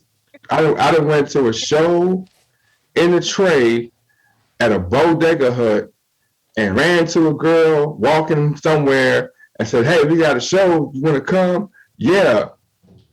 And she done came to the show and went home with me, right? Like, the wildest thing that you could ever think that you might think might happen, life is wilder than that, man. If I told you in 2019 that the whole world would stop for 7 months, you'd be like, man, shut the fuck up, oh dumbass, high-ass, drunk-ass nigga. But what happened? So I be thinking to myself, like, I agree with both of y'all that, like, yeah, if you read it between the lines, you can see how it sounds funny, but in real life, man, if I told you R. Kelly had been in jail for the rest of his life in 2015 or 2020, or 2000, you'd be like, man, R. Kelly. Or that if I told you that Bobby Brown was gonna marry Whitney Houston, you'd be like, what? Man. And then she would be coming on TV talking about crack. What are you talking about? What are you talking about? I'm talking about how wild life is, man. What? No, So it's not that far fetched. If you told me that in 2021 R. Kelly be in jail, nah, he pissed on a 15-year-old, bro. It's not that far fetched at all. if I'm telling you if I'm telling you in 2000 that everybody seen this man piss on this girl and he dropped 4 more albums that went platinum, you'd be like, man, he ain't going to jail.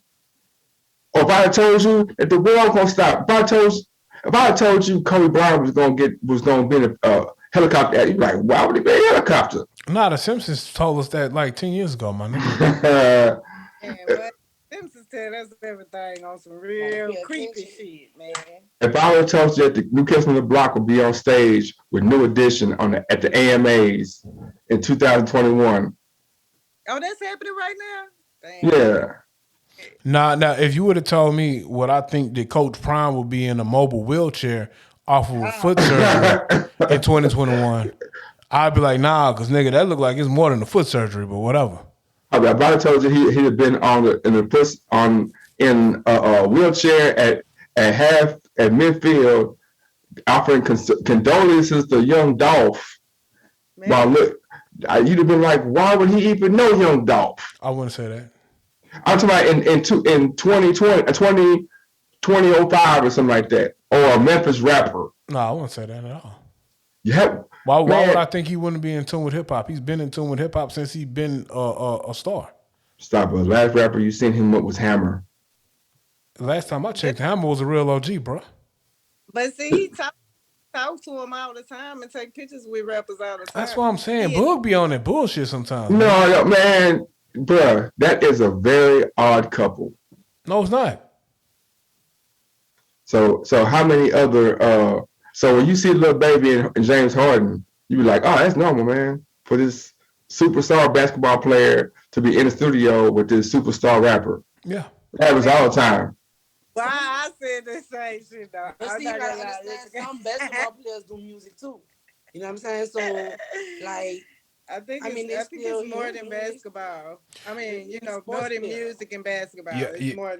Y'all ain't say that when LeBron was in studio with 2 Chainz. I said it then too. I don't care who you are. They look at the suspect. I mean, it be looking strange. No. Lil Baby and James Harden be doing some suspect shit. Now I will say that them niggas be on some. AB is doing some reading. Yeah, I don't care how cool me and Boogie is, man. If I'm gonna give Boogie like 30 bands for his birthday, I'm gonna just write him a check. I ain't finna give him a duffel bag with 50 bands in it and some honey buns. I'm not doing that, bro. Maybe I like honey buns, bro. Not from me, nigga. You better get them from your female. I don't know what that mean, my nigga. When you know what the shades honey buns. Pause. You know what the shades mean. I got the Jameson. You know what the shades mean. Is the bottle empty? Because if it is, you on your bullshit and I'm finna get off. No. The bottle is full. Johnny Gill. All right, now do your job and let's interview Miss Jackie. Let's see what Miss Juice with Jackie has going on, and what she has coming down the pipeline and things like that. So, Miss Jackie, I know the Juice, but he finna go probably do something illegal. I know the show has been on hiatus. About to come back. What you got planned for the 2022? Oh, for the 2022, it's gonna be the same free promo, but I got some studio connection on the works. I have my magazine I'm bringing back out. That's gonna be published and digital. So I also have my Juice with Kids that I'm trying to start during the spring. That's pretty much, where I try to get a couple of kids that's less fortunate and, take them out to places that they don't usually get to go on the regular, Dave and Buster's or something, let them play around and stuff like that. Juice with Kids? Yes, the Juice Kids. I mean, okay. I was saying because the Juice with Kids sound like Michael Jackson. That's what he used to do. Yeah, Juice Kids. Juice Kids. Okay, there you go. They'll have little shirts and little hats. They have like. Yeah, I'm making some shirts. Yeah, call them little juicies. No, I don't think I don't know about that, but Oh. LJ. Wait, what juices? Oh no, call them little squirts. okay, yeah, you're right. That's good. Yeah, that's good. Okay. This off subject though, but I saw somebody say that cum ain't nothing but boneless children. Anyway, keep going. Well, I guess they are. I want to knock everything off my table right now. Okay, keep going. But you got the little squirts. So yeah, and then I also got my where I go feed the homeless once or twice a month. Mm-hmm. I try to donuts and coffee one time, and then the second time I try to feed them and get them like little toiletries and. And check this out. You know we got a pantry, right? Oh, you do? We got a food pantry and a clothing pantry. So and you back on the west. So if you want to come in there, it's open from 5 to 3 every day. But if you need to come once a week, because it's about 6 foot high, about 20 feet deep, and it's closed on all closed on one side and all. But the food is not perishable. It's non-perishable. Mm-hmm. So you want you can get a couple cans of this, some warm up that or some whatever. We got. Let me know. We can make that happen. Okay, all right. Yeah. So that's good. Appreciate it. Yeah. But so Juice with Jackie's coming back. We got the mag. We got the online. We got the free promo. We got hookups with studios coming. What have you been listening to? The who? The radio station. The radio station. Okay. What have you been listening to in your off time? Like what you? Pretty much everything. My last thing that I really checked out was that Young Thug, and I didn't like. I don't really like it. Which one was that? The boss, the one where he Pink or something. Pink. You talking about man? I'm gonna tell you what it is. He got two that came out. One of them I kind of like. The other one I was like, yeah. It's basically it's something about sugar daddy or. But he got I think one is beans and cornbread mostly, and the other one is like okay, you talking about SDS vibes, right? Or you talking about Sugar Daddy Slim? Where he got a Hawaiian shirt on and some glasses and some cartoon. I didn't see the picture, the video. Well, not the video. I'm talking about the album cover. Oh well, I'm not sure. I didn't like it. That's what it's like. Some of this new music that's coming out is not really catching me unless it's a good beat. Yeah. That's because these niggas can't rap. Like you, everybody ain't you, bro. Don't throw it in my face, man. I can't rap. That's why I don't rap no more. Right, yeah. Killer, but gang, bang, bang. I can't just keep listening to you like that. I sat in a barbershop the other day. I heard at least 6 different rappers, and every rapper was talking about popping pills because they want to die and shooting their ops with a 100-round drum. I mean, you got a bare haircut because you're wearing a do-rag and you say this came from the barber. I said, nah, I've been, it's like a week and a half ago. Oh, okay. Just kidding with you, brother. You just mad because you can't wear a do-rag. What? You mad because you can't wear a do-rag. You know, do-rag bug can always come out, bro. You know what I noticed, bro? When we have young ladies on the pod, you don't put your little transsexual background up when you was cross-dressing. Why do you look? Why? No, why? It's not. I wasn't. It was Halloween, bro. I was being. You know the sweets in the house. You know the Dr. Pepper, the little sweet. So I ain't never seen it. So you telling me you was a little sweet for Halloween? No, bro, that was his name, man. It's the name of the guy. His name is Lil Sweet. It's Justin All I'm Gulele. saying, you telling me you was a little sweet for Halloween, my nigga. This, you see this, Miss Jackie? Yeah, yeah. If Honey y'all buns, see a yes. picture, if y'all see a picture of your man's like that, are y'all gonna ask him some questions when he come in the house? Wait. Uh-oh. And look, they gonna when they see that they already know what that's a Rick James original, bro. Doom doom doom doom doom Yeah, doom.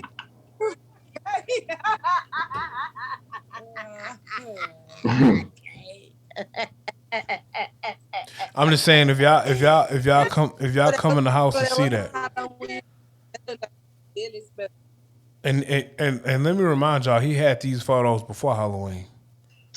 Bro, it was on Halloween, bro. Nah, my nigga, I don't know, bro. You know, like I said, you my brother, I bro. So remember. I'm gonna fuck with you and I, re- support you.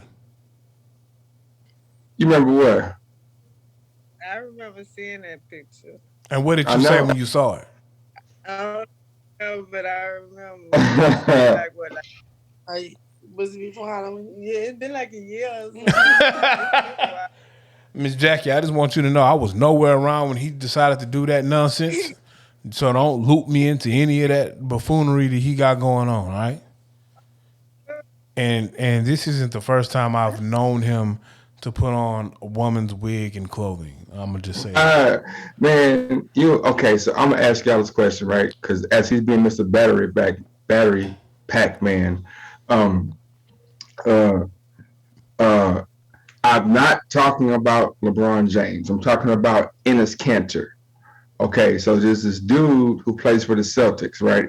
He's from Turkey.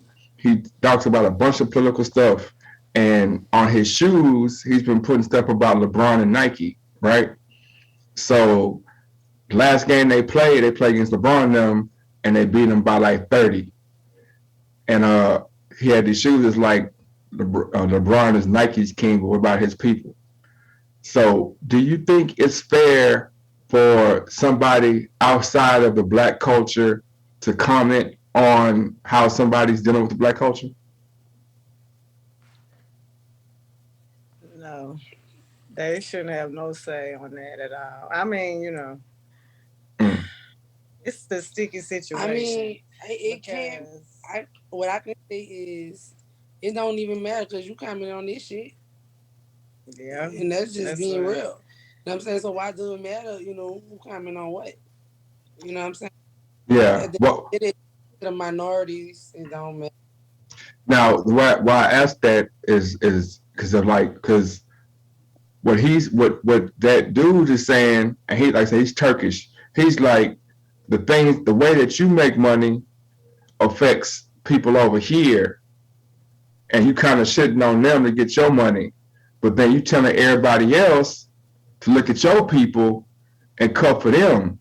And so he's saying like we want your people, we want to cut for you and your people, but you can't take money from them to help your people, or you can't be in bed with somebody who's doing them wrong, but then you saying we getting done wrong because they're gonna be like, nigga, you doing them wrong. You know what I'm saying?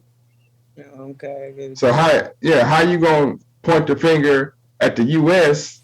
and you making money with China, and they doing the same shit the U.S. doing to you to them in China?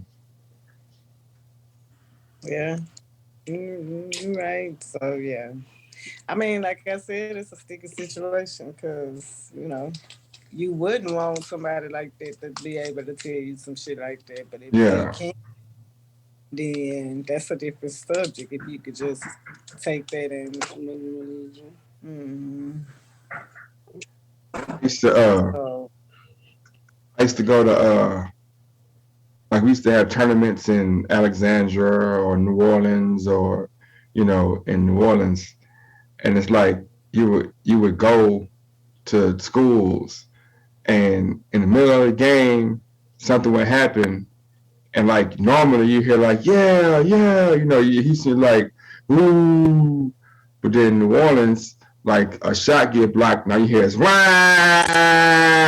You're like, man, time out. This is not the real world, man. What is going on? I This is mm, mean, that's anywhere you go. Don't just put it like it's just New Orleans.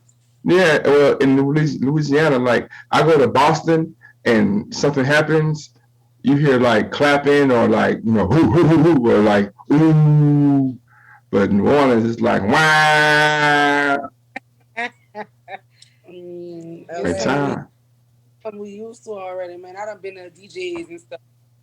They had to break my heels to run from gunshots. Nigga wasn't tripping, but to get the fuck away. You know what I'm saying? Hmm. So I mean, that's just what it is. You just stay alert. Always prepared. It's horrible, but you know, you see what Right. I'm. You see what I'm. Last two questions, okay? These are two very serious questions, and one very serious and one very goofy question, right? The serious question is, could you tell me the hardest Queen Latifah line you ever heard before?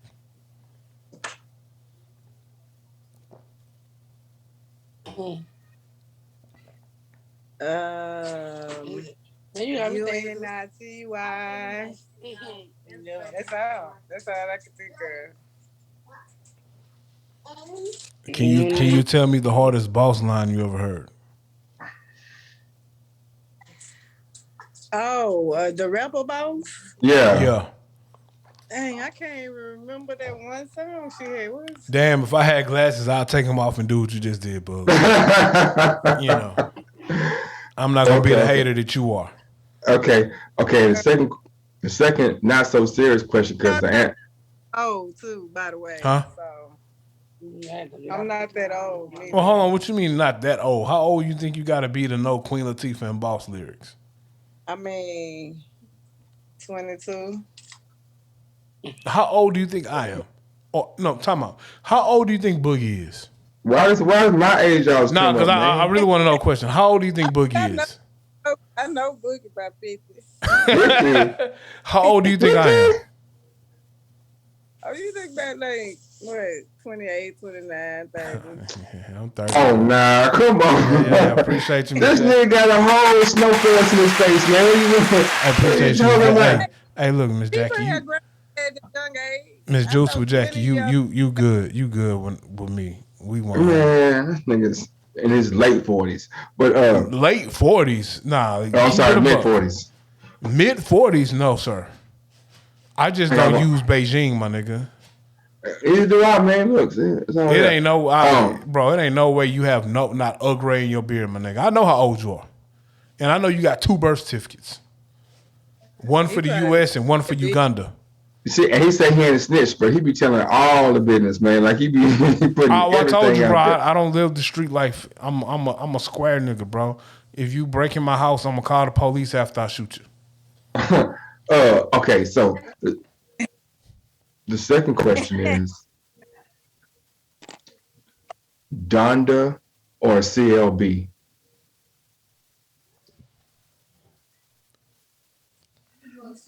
You talking about Kanye West?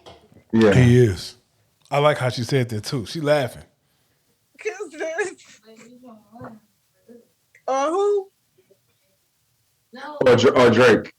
Of course, Drake. Come on, man. Oh man, that's what man. Miss Jackie, have you been smoking Bro. today? But Drake is, I could jam him constantly instead of skipping a couple of songs to Kanye. I'm just on. I just seen that Kanye and Drake perform together in LA in 2 weeks. That's because that was made to, nigga. You saw that picture. Together. Jay Prince put that You together. saw Yeah, I that seen picture. it. You ain't see the video? You saw that video. See, I ain't making. See, he making fun of Jay Prince. I I'm ain't not making fun of making Jay fun of Jay Prince. Prince, bro. Nobody from H Time makes fun of Jay Prince. Oh my God. No, we're not gonna do that. No. I'm just, I'm just saying that you know why they doing a concert. Cause man, they made up, bro. It happens. They were men, man. They had a disagreement. They made up, and now they Right, back and it was doing what they do. and it was And facilitated. right now they're just having a little mental issues, and everybody, really kind of understanding that shit. You know what I'm saying? Except for Man, so he's the only motherfucker that wants to be petty and dig so at. man, Soulja Boy, man, look. Every time to be crazy is to be ahead of the curve 90% of the time. That's what it is. Because they're gonna call you crazy. Because like you gotta be like like Jackie. You Yeah, had to you, be. you Hold said on, you hold on. Watch this. You had to been crazy to think you could start your own magazine and have your own radio station. That'd be Oh crazy to think that, man. no, Yeah, because why? how many records you made before? Who you know in the music industry? Who like you ever like that's crazy. That's How? crazy, but you did that though. How is that crazy, I know people in the industry. nigga? I mean, Well, now because you had a radio show, but I'm saying before. before then, nigga, you forgot who I was. Nigga, you Come on. How many verses you got? you must have forgot, nigga. If I had a Roy Jones, I know my sister from the know you got a Roy Jones track over there where she can play. You must have forgot, He nigga. not You he must have from forgot. Florida, man. So he Where be he out from? there in My New cousin, Orleans, nigga. my cousin, bro. That was He racist what you just said. Oh my god, you Jones. You know what I'm saying? Like not only that, my in-laws come from like kid and stuff like that. Oh well, y'all ain't gotta see me. When squad up, and like I when Flip was messing with squad up, Wayne. I know some people, so like that's just what it is. You know what I'm saying? Well, I'm Like saying, we don't down to about So us. what We time just I pack tight. book? You didn't ask the most important question, being that we have a beautiful queen from Louisiana on the podcast.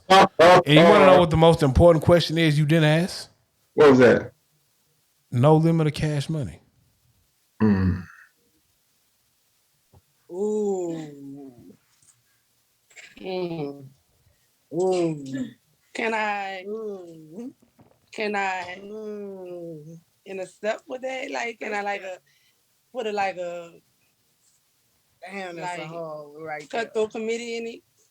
It's a That's a different, little but see, hard not one. it's not necessarily, but cause No Limit had some bangers, Both of them got like bangers though. yeah, of course, but And on them just, I mean, they just was around individually, long. I mean, they lasted a little. it's But just no. it's just the No Limit camp alone, like the people that come from the like Currency come from No Limit, like I'm talking about even now, you know what I'm saying, like Soldier Slim, they had Mac, he home now, Mac was hot, you know what I'm saying, they had a lot compared to you just had four people to pick from, Baby and no one doing nothing, you just had the hot boys, now I Hold on, feel hold like on, they hold on, can hold on, win hold because on. You said that all you had to pick from Cash Money was four people. Well, not UNLV necessarily was wasn't who UNLV on popped cash money? off. Who had it popping was, the hot boys. When Wayne, BG, and all them was together. When I say cut the committee, that's when Ooh, they separated.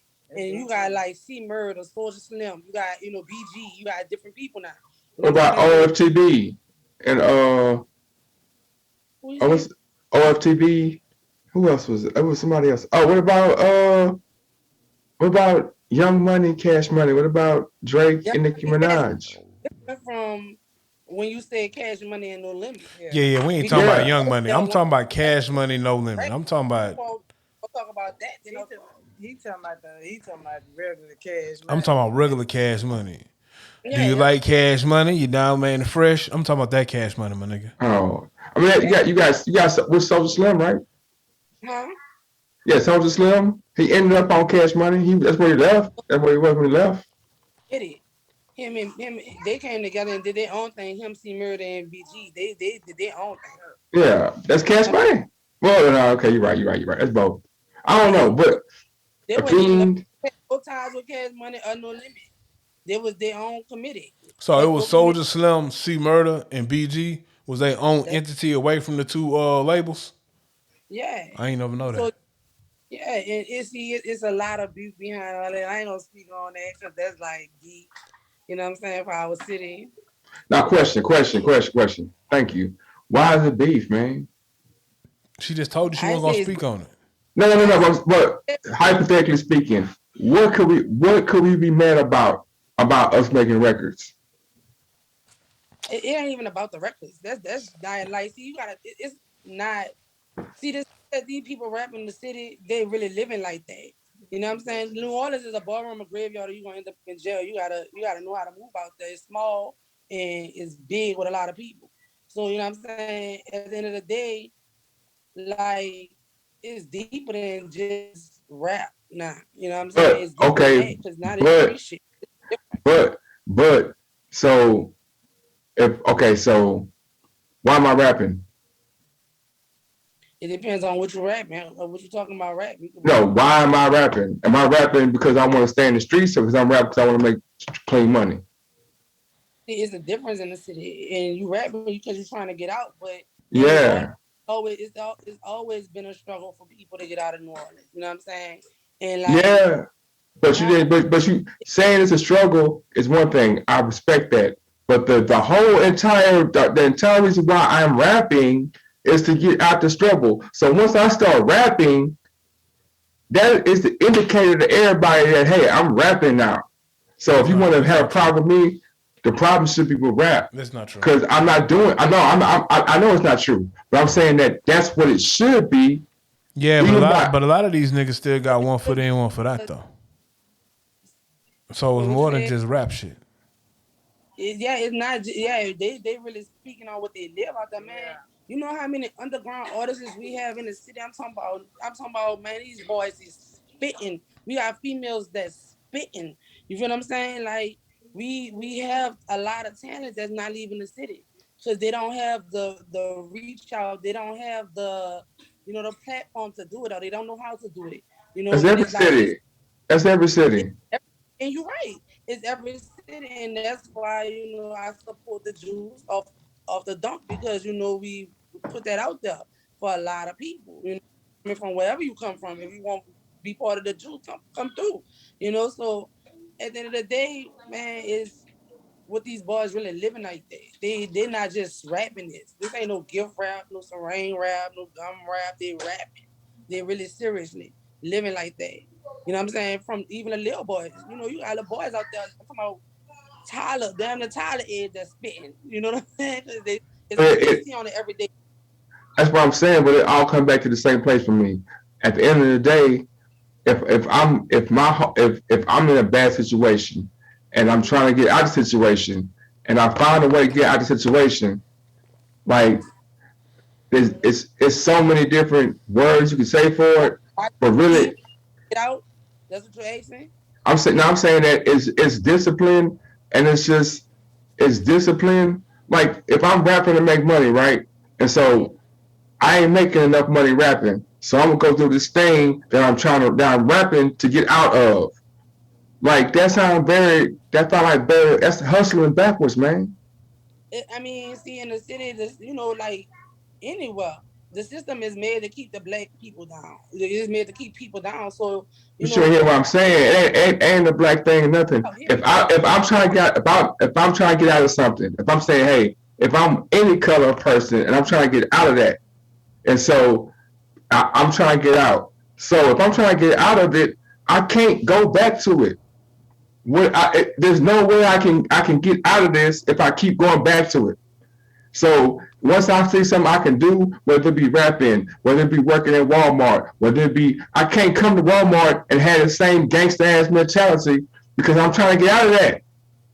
But we be like, nah, I'm still here and my mind's still there. So I'm gonna take this hood mentality to Walmart, to the lawyer's office, to wherever it is, and then like But see, I So you think, trying to say good? That's what you're trying to but say? see, but see, I think, but see, Boog, I think sometimes it's you got a little misconstrued. So some of that hood mentality stuff can just be the mentality of a hustler spirit. So if I mm-hmm, take that spirit and that mentality and I focus it through to something else, maybe it yeah. ain't the dope game that can get me some bread a legal way. I mean, it's the same thing. I'm taking the same mentality. I'm just focusing it on something different. A lot of time, these Right. guys start rapping. They got the skill to rap, and they start rapping, but they're still in a predicament where they got to make money. And the only way they know how to make money is to keep that And foot in the street. And so that's what I was they, getting. yeah, say what And you was like gonna say. you can a lot of some people they start music and being incarcerated. You know what I'm saying? They have just to sit down and think, oh look, I can think, I can write this, I can do that. You know what I'm saying? And then they come up to what they're talking about is something they went through or why they in there. It might, it's some real life facts. So, you might get out, catch parole, probation, something like that. You know what I'm saying? So now I'm still rapping. I'm making the music I'm supposed to make, but I can't move around like I supposed to because I'm on probation, parole, house arrest. You know what I'm saying? Or my PO might provoke me because they might see such and such around me, or I might go in the store and I'm a convicted felon. He might have a gun. I don't even know him, but you might arrest me. Anything can happen. You know what I'm saying? And people get that. So, I come back out and I ain't give up, but I'm gonna do it again. You know what I'm saying? But it be predicaments you be in at the same time. And sometimes like in the city, when it's a different from people uptown and downtown too, and like, but once they see you making it too far to the top, they gonna knock you out. You gotta move around. Look what happens at BTY Young, and look what happens to a lot of these artists that was coming up who had, who got record deals. Young Greatness. Like, think about it. Every time you go back home, Young Dope. You know what I'm saying? Look what happens. When you go to your Yeah, you gotta hometown is stay where out the you gotta move hood. around. You can't stay still. That's Because they sad. is trolling on the ground. They doing all that. That's social media now. They trolling people. So if that's what they doing, then what you gonna do? You That gonna sound like let what I'm saying. So I'm saying like if so we're saying that we go if I'm saying that this thing that I came from is has only one exit, the graveyard, the penitentiary, right? So I don't you saying yeah, she got the hood. If you know if it's second nature, like okay, I need to get away from this right here. I need to get away because if I don't get away, it's one exit. But then you saying in the same breath that they can't get away because that's all they know. But all I knew was Houston at one point. But I had to know that man, I gotta go somewhere else. If I want to see, I gotta get away from this. I can't just stay here. And like so, like some of it is like I understand everything y'all saying, but then y'all keep ignoring or y'all keep going over the fact that the ultimate goal is to not be this way. The ultimate goal is to be comfortable. The ultimate goal is not, but that's not what it is. Their ultimate goal is to shine on niggas, man. Their ultimate goal is to look good. Their ultimate goal You can't say is that. to. You can't, but you can't say that because you don't that's not know you they you had a don't you lot of don't know you don't know everybody's motives of why they do what they do. I don't, but I'm saying my actions are showing me like if my ultimate goal wasn't like look, don't put any cultural patterns on it, but look at how people of different races when they get on what they do with their money. And look what we do. We get a brand new car, we put 24s and this, that, and shine it up. Or we get That's not true. huh? Have you seen what the That's not sheik? everybody, but I'm saying we But have a culture of doing that. have you There's seen? a whole culture of us putting on chains, big old chains to show that we have it. So let me ask you a question. What's wrong with that? And then the culture you see of the kings in Africa who did the same thing. What's the Because difference? that's 4,000 years ago. One, but two, because what I'm saying is, So what's the yeah, difference? What's the difference between that and then the sheiks or just the people who have bread in Dubai that walk out with the same fucking Miami Cubans that Rick Ross got on? because the difference is you're in a land where it's a bunch of millionaires, and it's a bunch of millionaires. That's is a normality. But then if I'm in a land where it ain't like we don't have oil coming out of every crevice of the United States, No, we so don't. we're We not got we we're got not dope. balling We like got we that. So got you dope try to and rap. compare a nigga in the street to a motherfucking nigga who got It's billions, niggas in the millions. it's niggas in the streets who millionaires, bro. Nah, listen to what I'm saying. Listen to what I'm saying. You trying to compare? You said what's wrong with that? Well, because Why? Why? you're telling me, and you've said this on multiple occasions that essentially it's something wrong with a nigga that got some bread and has some success, and one way of him enjoying it might be by buying jewelry and cars, and you making it No, seem like you that's the missing the, issue. you missing me. What I'm saying All is, right, I'm watch listening. this. I'm gonna say this. I'm gonna say it so we can all be on the same page. What I'm saying is, when I said we get stuff and stun on each other, the first thing you went to was sheiks and kings. But what I'm saying is that you got people who are our community isn't built like kings. We're not living in castles. We don't have a community where we could all go somewhere and everybody good. Those sheiks had that. Those kings had that. So how are you comparing the two? What you mean but we don't see now have? I'm sorry. Go ahead. you saying, we get the money and we won't use it to stun on people, but we get the money to make ourselves feel good because we feel like we work with whatever value it may be. You know what I'm saying? So like, treat ourselves to whatever we may feel that's valuable for us. But like, don't just direct it that way. If you're gonna direct it, go both ways. What about people who don't have what I have that just hating? I ain't gotta be stunned. They just hating. You know what I'm They ain't saying? hating. They ain't hating. Well, look, if Why we buy you a chain is a problem? watch this. I'm gonna show you. Watch this. If we all in the room, all in the same room, if it's 10 dogs in the same room, and I give 11 dogs, no, I give 10 dogs pieces of chicken, and I give 2 dogs steaks. How long is this gonna take for them other dogs to go over there and get that big piece of steak, or want to get some of that steak? They All ain't right. got nothing to do with me as long as I get my portion. See what I'm saying? But what I'm saying is, Right. what you're saying is that you want people to ignore the fact that somebody over there is eating in my face way better than I Well, am, and I'm gonna sit here. How many times I'm gonna sit here and be like, man, no, I'm gonna get some of that too. Hold on, I got bro. this little piece of chicken. You got the steak. Time out, though.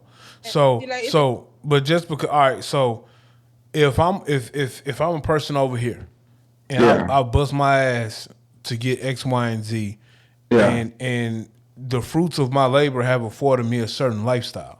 Mm-hmm. Is it my fault that you didn't do the same thing when you had the same opportunity I did? I don't hustle. Well, You well, can't. okay. Watch this. So you can't. No, You can't. You yes, can't. yes, and You no. can't. You can't. No, fuck that. You can't get mad at me because I've done these things. I've had these sacrifices to be able to afford a lifestyle of X. And not only do I afford this lifestyle, but I'm actually giving back to those who don't have.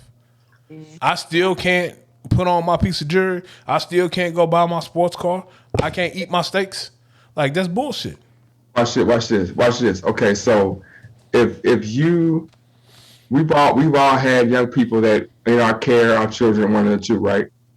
If they eating box lunches every day, and I'm eating Popeyes and Frenchies and what's call it in their face. Kids that Oh, are in my let care. me finish. Let me No, finish. I'm asking. Let me I want to finish. make sure I have your analogy correct. Yeah, They're kids in my care. Kids that live with me.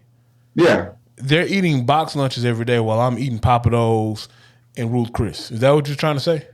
yes, So first off, if I have kids in my care, yeah, and if I have enough money to eat Papa Do's and Ruth Chris every day, yeah, yeah. we're all eating Papa Do's and Ruth Chris every day. Are you Those sure? are people in my care. Because I'm not. Are you sure? Are you sure? I'm not going to Papa Do's to eat dinner, and then I give a kid that's in my house that live with me a fucking Lunchable. That ain't That's happening. what I'm saying. The kid, if you take the kid to Papa Do's with you, he's not going to eat the big steak that you eat. Nah, He the gonna kid eat is it. Hold on, he eating gonna eat a kid-size portion, the kid right? is eating the portion appropriate to them. Okay, watch this. So what I'm saying is, are you going? If the kids say, "I want a bigger portion," I want a portion your size, but you're like, "Nah, you a kid. That's your portion that you can have." You gonna punish him for being a kid and be like, "Well, nah, since you a kid, you can't get a big portion," or you gonna say, "Well, if you want a bigger portion, you can have it." That's stupid, bro. If you're I'm a asking the kid, question. What you gonna if do? you're a kid and you only eat a certain amount of food, I'm buying the amount of food you eat. But I want more. I want more. I've seen what you eating. I want that. And then when I buy the portion Yeah. that you say you want and you waste my food, we're gonna save that for the next time you eat. And then next time we go to the Papa Do's, you're getting the kid's portion. So my teenage Okay, nephew, stop my there. teenage nephew used to eat off the kids menu when we went out to eat. And then once he Yeah. hit a certain age, I noticed the fact that he was a teenager, grown boy. He can eat the same portion as an adult. So if I buy the Papa Do's platter for me, Yeah. I get the Papa Do's platter for him. If I can't afford to buy multiple Papa Do's platters, we gonna Yeah. bust it down and go to Chili's where I can afford to buy big nigga meals for everybody. But what I'm saying is, if you apply the logic that you said, you get the portion that you allowed to, right? Well, If we had go the same ahead, opportunity, but you took a better advantage of it and got this, and I didn't take advantage. In your So analogy, we didn't have the same opportunities because That's what she said. no. In your analogy that you started, I'm paying for all the meals. So if Yeah. I'm paying for all the meals, then you have to ask me if you can get a meal that's a bigger portion than what you should have. Now, in the sense of in the neighborhood, Yeah. Okay, that's no. what I'm saying. What I'm saying is- Okay, go ahead, In go the ahead, sense go ahead, of go ahead. in the sense of just in life, everybody on this screen had this exact same opportunities to make as much money as they can. No, Yes. So No, yes. So I no, can't get mad if Miss Jackie is doing something different with her opportunity than what I'm doing. I no, can't bro. get It's mad. very Republican of you, No. man. I can't. Matter of fact, I can't get mad at Miss Jackie if her show is doing better than 16 shots, and I see her at Ruth Chris while I only can go afford to eat Burger King. I can't get mad at that woman and want to do something to her. Now I can look at what she's doing and say, "Damn, nigga, she doing it like that." Well, let me find out how I can get to that level. Let me find out the steps I need to take to get to that level, opposed to getting mad because I see somebody doing something at a level that I'm not, and I want to get there.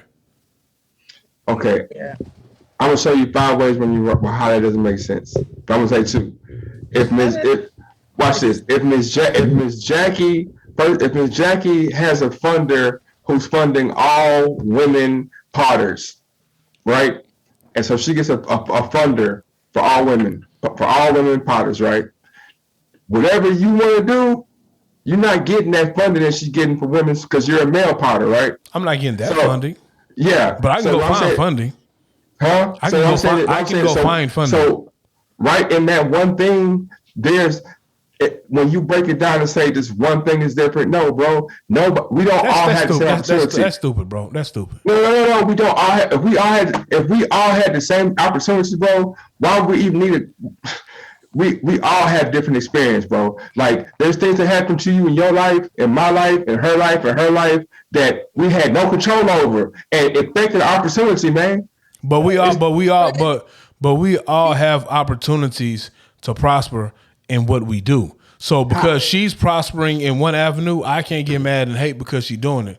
What I can do is go find how I can get to that level, how I can obtain that. So I might not qualify for the female podcasting fund that she yeah, might qualify for. So yeah. let me go find a fund or funding that I do qualify for.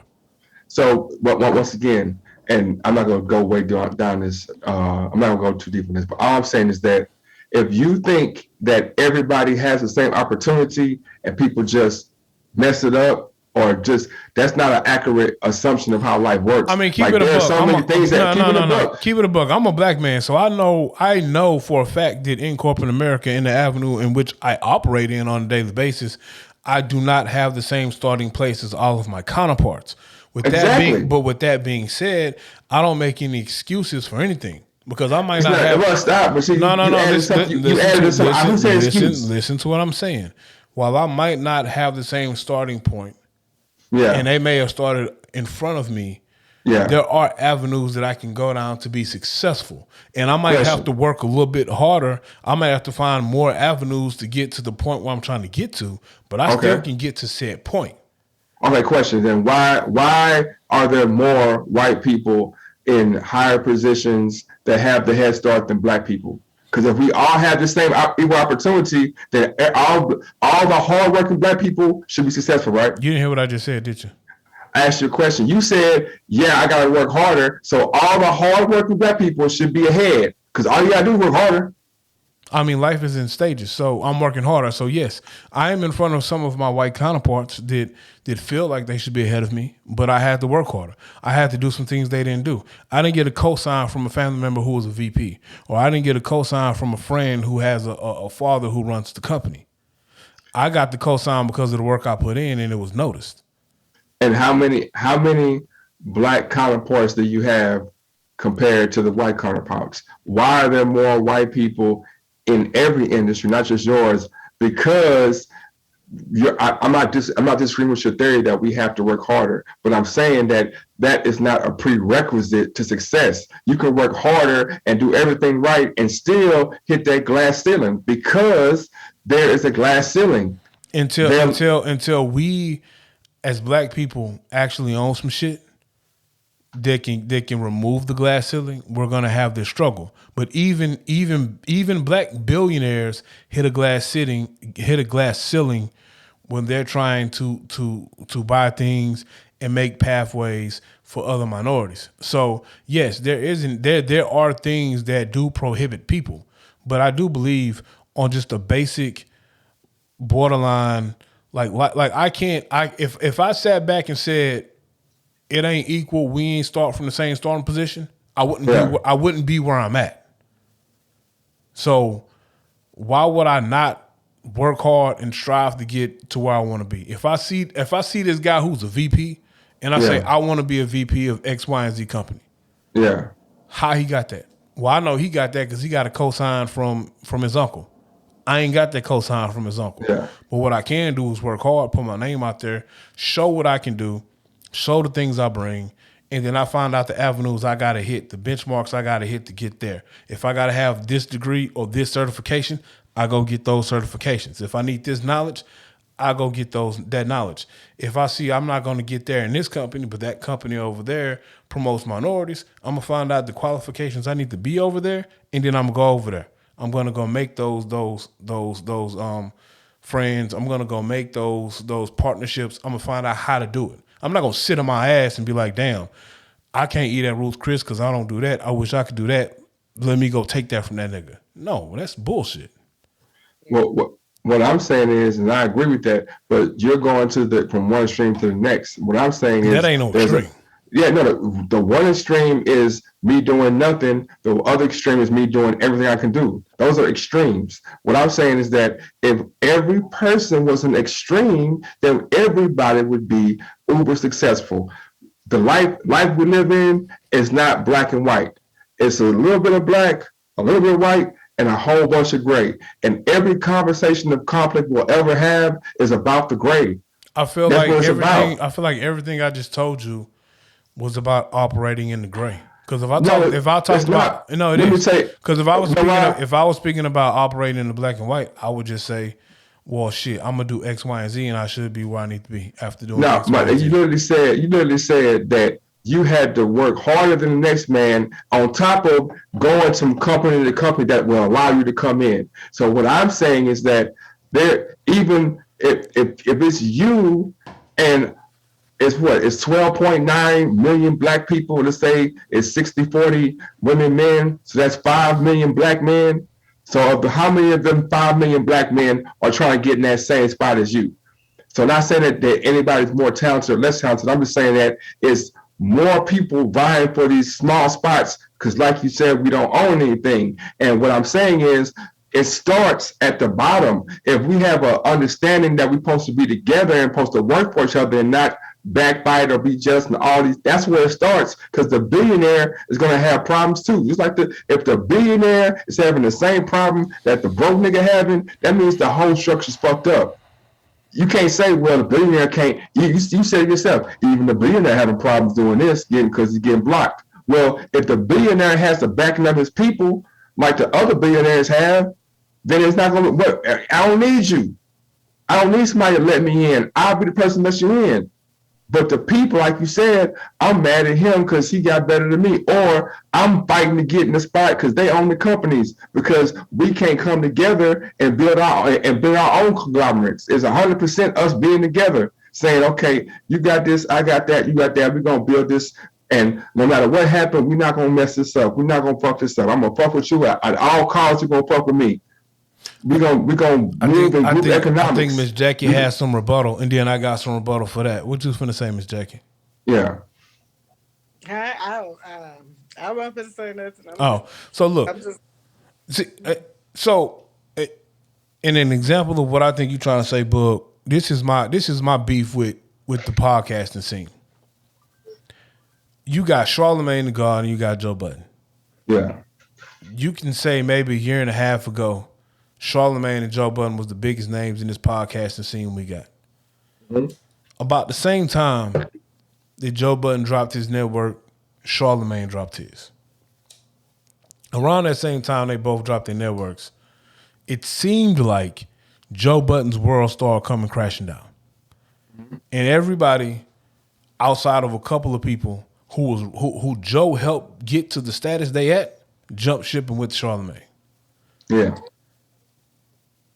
What you have is Joe Budden, who actually had a legit independent network, and you got Charlamagne, who was piggybacking iHeart because he's an employee for iHeart. Mm-hmm. We had two black people who were the biggest voices in podcasting. Joe had just went to Spotify and told Spotify kiss his ass. Mm-hmm. If them two dudes would have came together and said we're truly going to form our own independent podcasting network and have one of the biggest black podcasts with the Joe Budden podcast and probably the biggest black morning show, The Breakfast Club, on an independent black owned podcasting network with the talent that they would bring with them, with the drink champs, with the horrible decisions, with all of that shit. Do you not think we would have been our own separate entity in podcasting? But instead of doing that, them niggas had to have beef. So what I'm saying, once again, you talking about to watch this.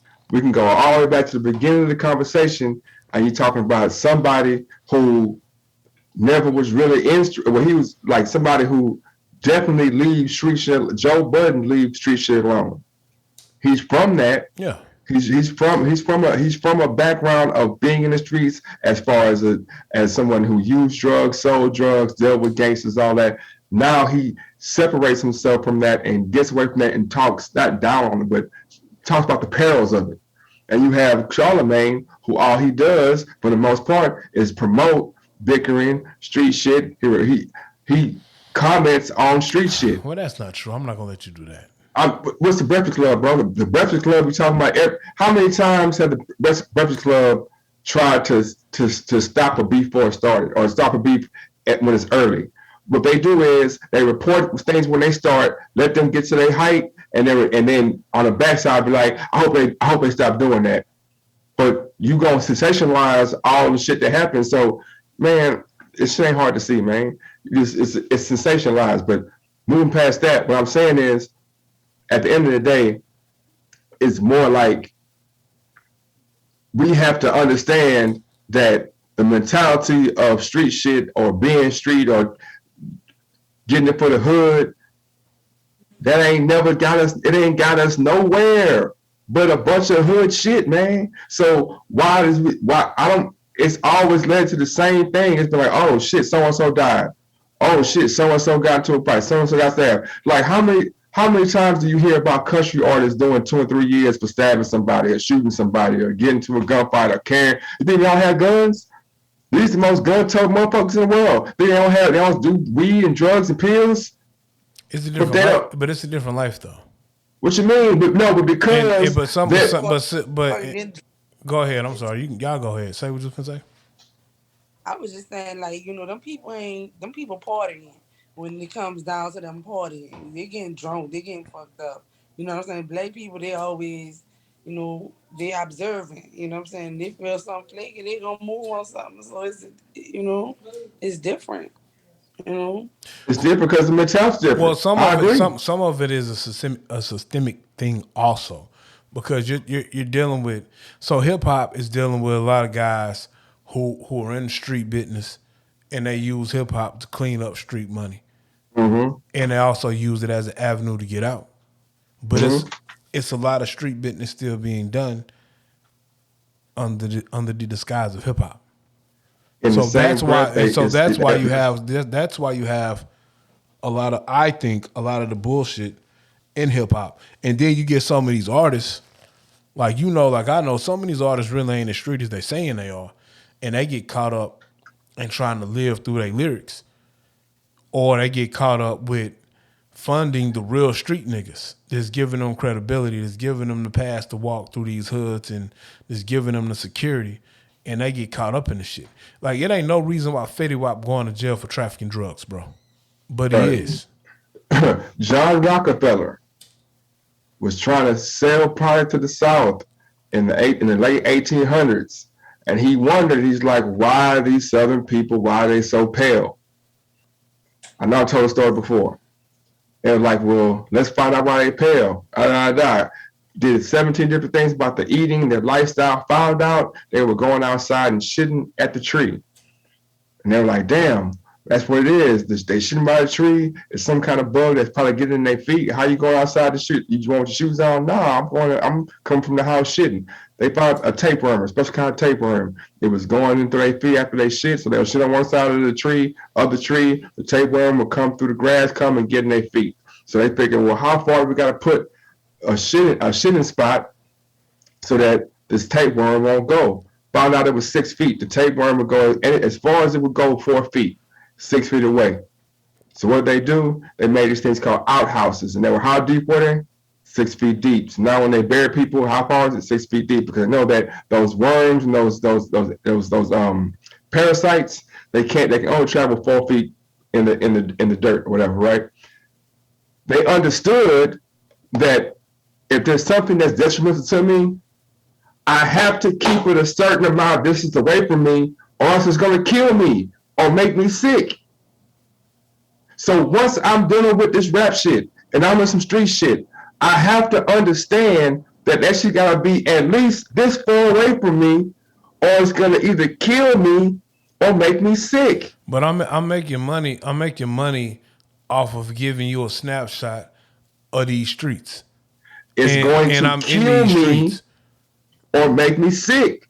So I understand what you're saying. I believe what you're saying, but I'm saying that you're talking about the temporary pleasure. I'm talking about the long-term effects. It's going to kill me, or I'm going to go to this tree and shit, and it's going to feel good. I got shit out of me.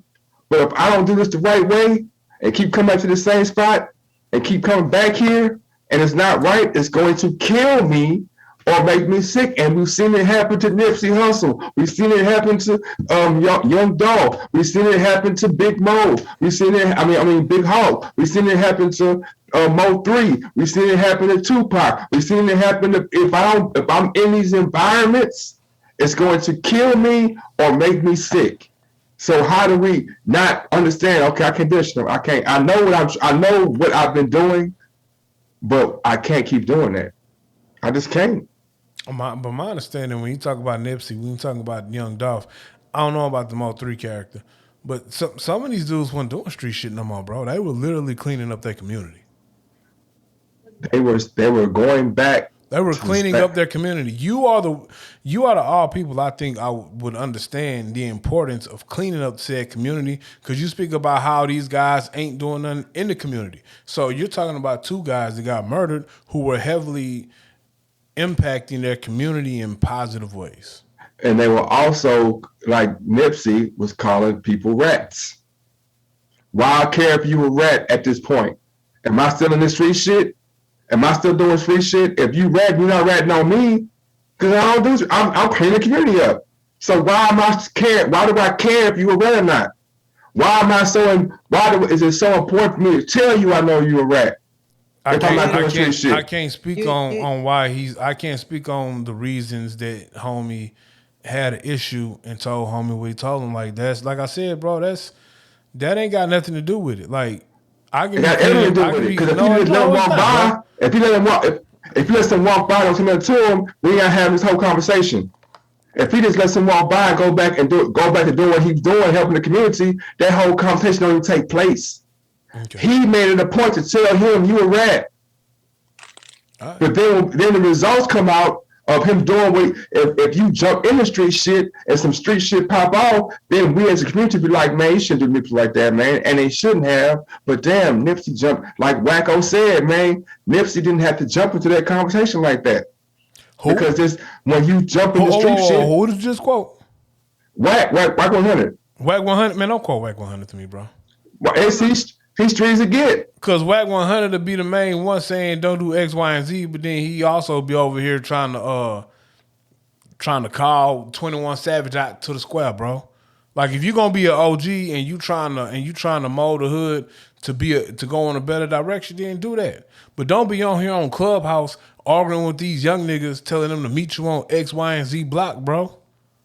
Out of all these rappers, all of them, you pick your rapper.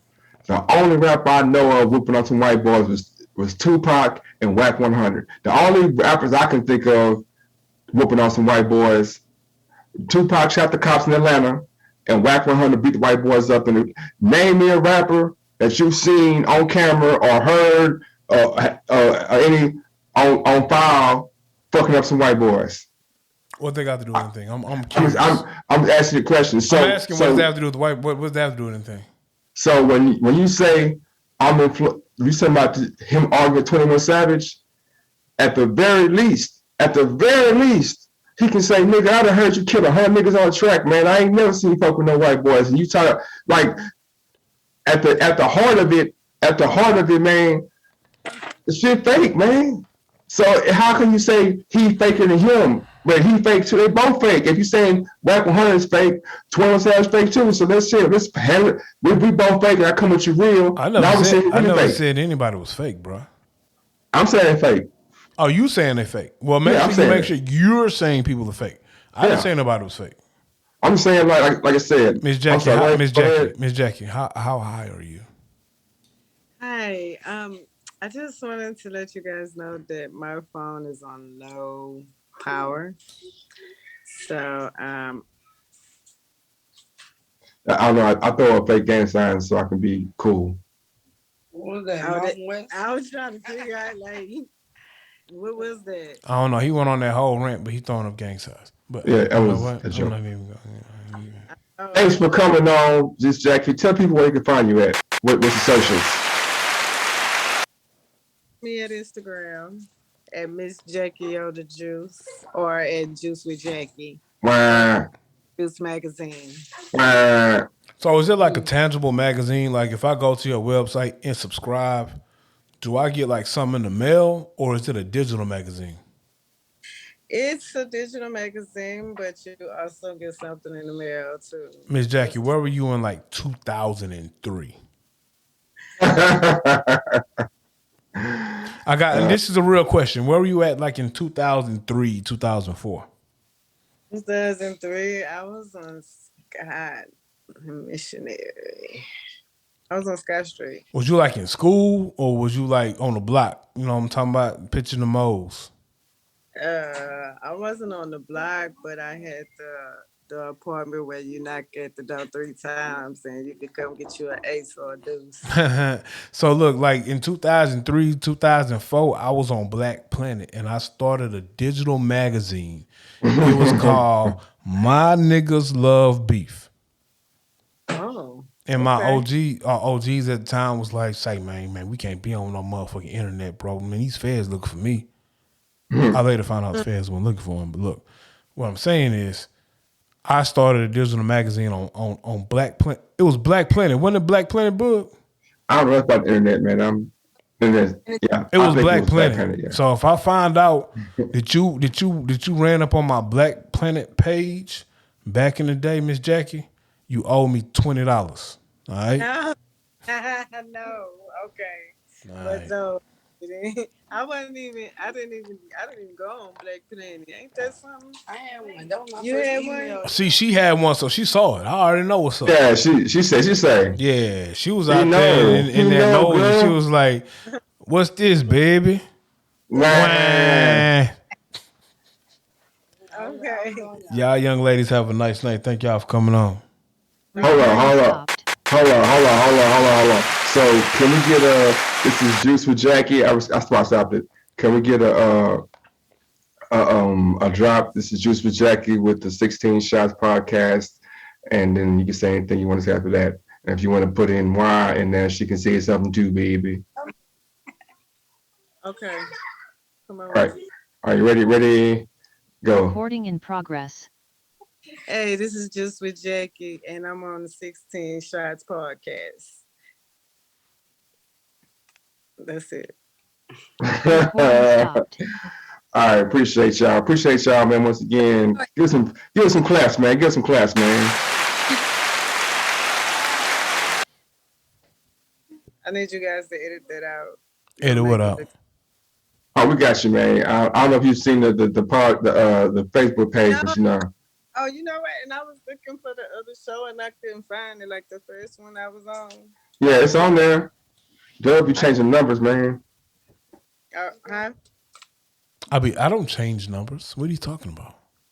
This No, nigga, it's on- all it's on right, like- I and think this it's like is gonna be the last 62. thing, and I'm gonna let you go, Miss Jackie. This nigga doesn't understand the difference between a regular show with a number and a bonus episode.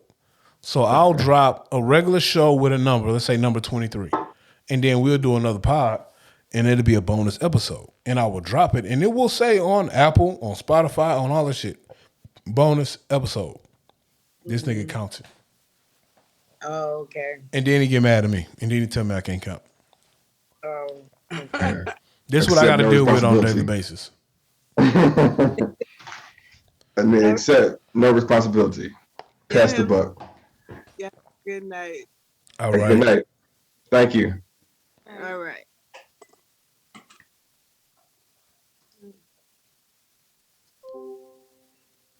Yeah. So, What you got in closing? I gotta go. I gotta get out of here. What you got in closing?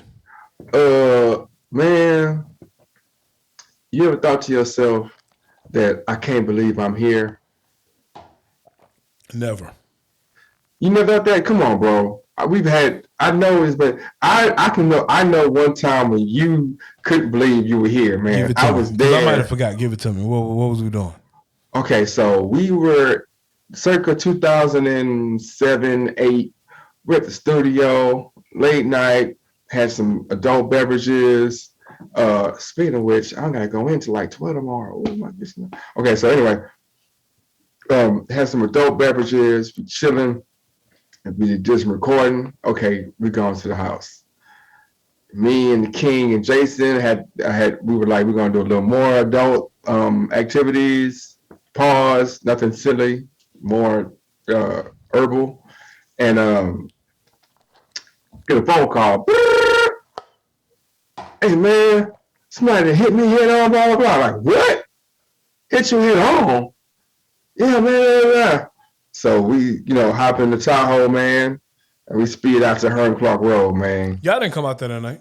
Yeah, we did, No, bro. y'all We didn't. came Matter right of fact, there, and no, we. y'all didn't. No, y'all didn't. Because I remember Yes, that we night. did. I But remember I'm that saying, night very, very, very, very, very clearly because the nigga had hit my Crown Vic, and yeah, they was doing some on Heron Clark, and y'all niggas' yeah. response was, "Man, as high as we are, you want me to come to an accident with police?" I remember that night. Y'all didn't come because I was No, we did come, bro. I was I saying don't I remember came that. because you was sitting in front of your car, chain smoking in front of your car. I would never Me chain and him, smoke, sir. it was rain. It was raining. It was not 'Cause raining, bro. It wasn't raining. man, you okay? Well, let me tell the story how I remember it, and we can confirm it Cause I had the and make FUBU, sure. I had the FUBU button up with the handprints on it. Maybe that's before. Maybe you didn't do that more than once. But this time, me, Jason, and Kevin came because we were sitting in the car, and you were sitting in front of your car looking at us like, man, what do you think he's gonna do, man? It's not gonna move. And then you called your old man, and I think y'all pushed it back to the house. I drove it back to the house. Yeah, yeah, yeah, I yeah, drove my car to the house. I remember that night. yeah. But we Well, were maybe sitting y'all showed there. up. I ain't so I ain't gonna say I didn't show up because I probably was a little blitzed too. It was like New Year's time though, bro. It was a holiday time. Recording in progress. Man, It was definitely holiday time. but what I'm saying is, at the end of the day, you would sit there thinking like, man, how did I get here, man? How did I get here, man? Because we I rushed didn't out because say you those said words got though. hit head on. That's how I know. You said head on. We came. I did. Me, Yeah. Me, oh man, this boy tripping. Who But tripped? yeah, we came. These boys tripping. The Steelers and the Clip Chargers. A fucking game is still on as late as it is. Yeah, man, it's tied 34-34. So all right, so to get out of here, bro, do you like how are you one of these extra woke niggas that don't celebrate holidays? Like I don't celebrate Thanksgiving and Christmas is a pagan holiday and Halloween's a pagan holiday. My kid would never ever go trick or treating. Are you one of these guys, or do you just take the holidays for what they're for and just enjoy them? I mean, I'm a little bit of both because in the essence, and like I said, we end on this, but like, well, what I was trying to get to with the Ennis Canner is that what happens, and not just with him, I with don't want to be women. super serious Hold about up. that. I just want to stay on the holidays. Yeah, I'm saying with the women's suffrage and with the Ennis Canner and people feel like they have a monopoly on pain and oppression, right? And so knowing that, I can understand how somebody could be like, man, that Thanksgiving, bro, the way it was taught to me in school, that reminds me of how white people took advantage of my people, man. That made me feel some kind of way. Not me, but like a Native American, right? Yeah. So then I'm thinking to myself, okay, well, why am I celebrating it? It's more because it's been indoctrinated upon me then it's my belief system. Like I was born into a situation where they say, yeah, we do this, right here we do this because of this reason, because the pilgrims came, blah, blah, blah. But when you know better, you do better. You know what I'm saying? So Gotcha. there's a part of me like that. There's another part like, damn, it's cool we have this time to do this. You know what I'm saying? I just think that really, if we could acknowledge, kind of like CRT, right? If we can acknowledge what it is, then we can celebrate it. If we can acknowledge it, like if we can put it some kind of way, like, yeah, man, we used to do thank you for this, you know what I'm saying? But now we for sure are gonna recognize these. We're gonna recognize the atrocities that are associated with Thanksgiving. You know what I'm saying? Not trying to whitewash them and put them under the rug and be like, oh, the Pilgrims and the Indians were best friends. And no, they come out here and wipe the people out, man, and stole their land. And they're celebrating with Thanksgiving. Thieves. Huh? Bet I feel you. So look, Yeah. I don't do this often. You know what I'm saying? You're normally the one who peddles your political connects. But I ran up on a cool little brand, man. It's a guy named Tony Rose. And he makes men's fragrances. So he has a cool cologne, smells great. He also does candles, beard butters, towels, like all kind of fashionable things. Pause. So right now I got this I copped this candle. It's Tony Rose. It's a fragrance called Titan. It smells awesome, bro. Let me see if you can see it. Can y'all see the shit? Yeah. There you go, right there. So it's made by Tony Rose. It's Titan. It smells great. Where's Tony Rose from? So Tony Rose I don't know where he's from. I know he's in Atlanta. Oh. So if you're listening in Atlanta, you can go to the Atlantic Station markets on Saturday and Sundays and pick it up from him. He has a couple of scents. He has about 5 different candles, 2 different colognes. He has beard butters. He has towels. He has bags. He has everything you need. And these are just quality fragrances. I'm a big cologne guy. I spend money on cologne. I'll buy the Bond number 9. I'll buy the 1 millions.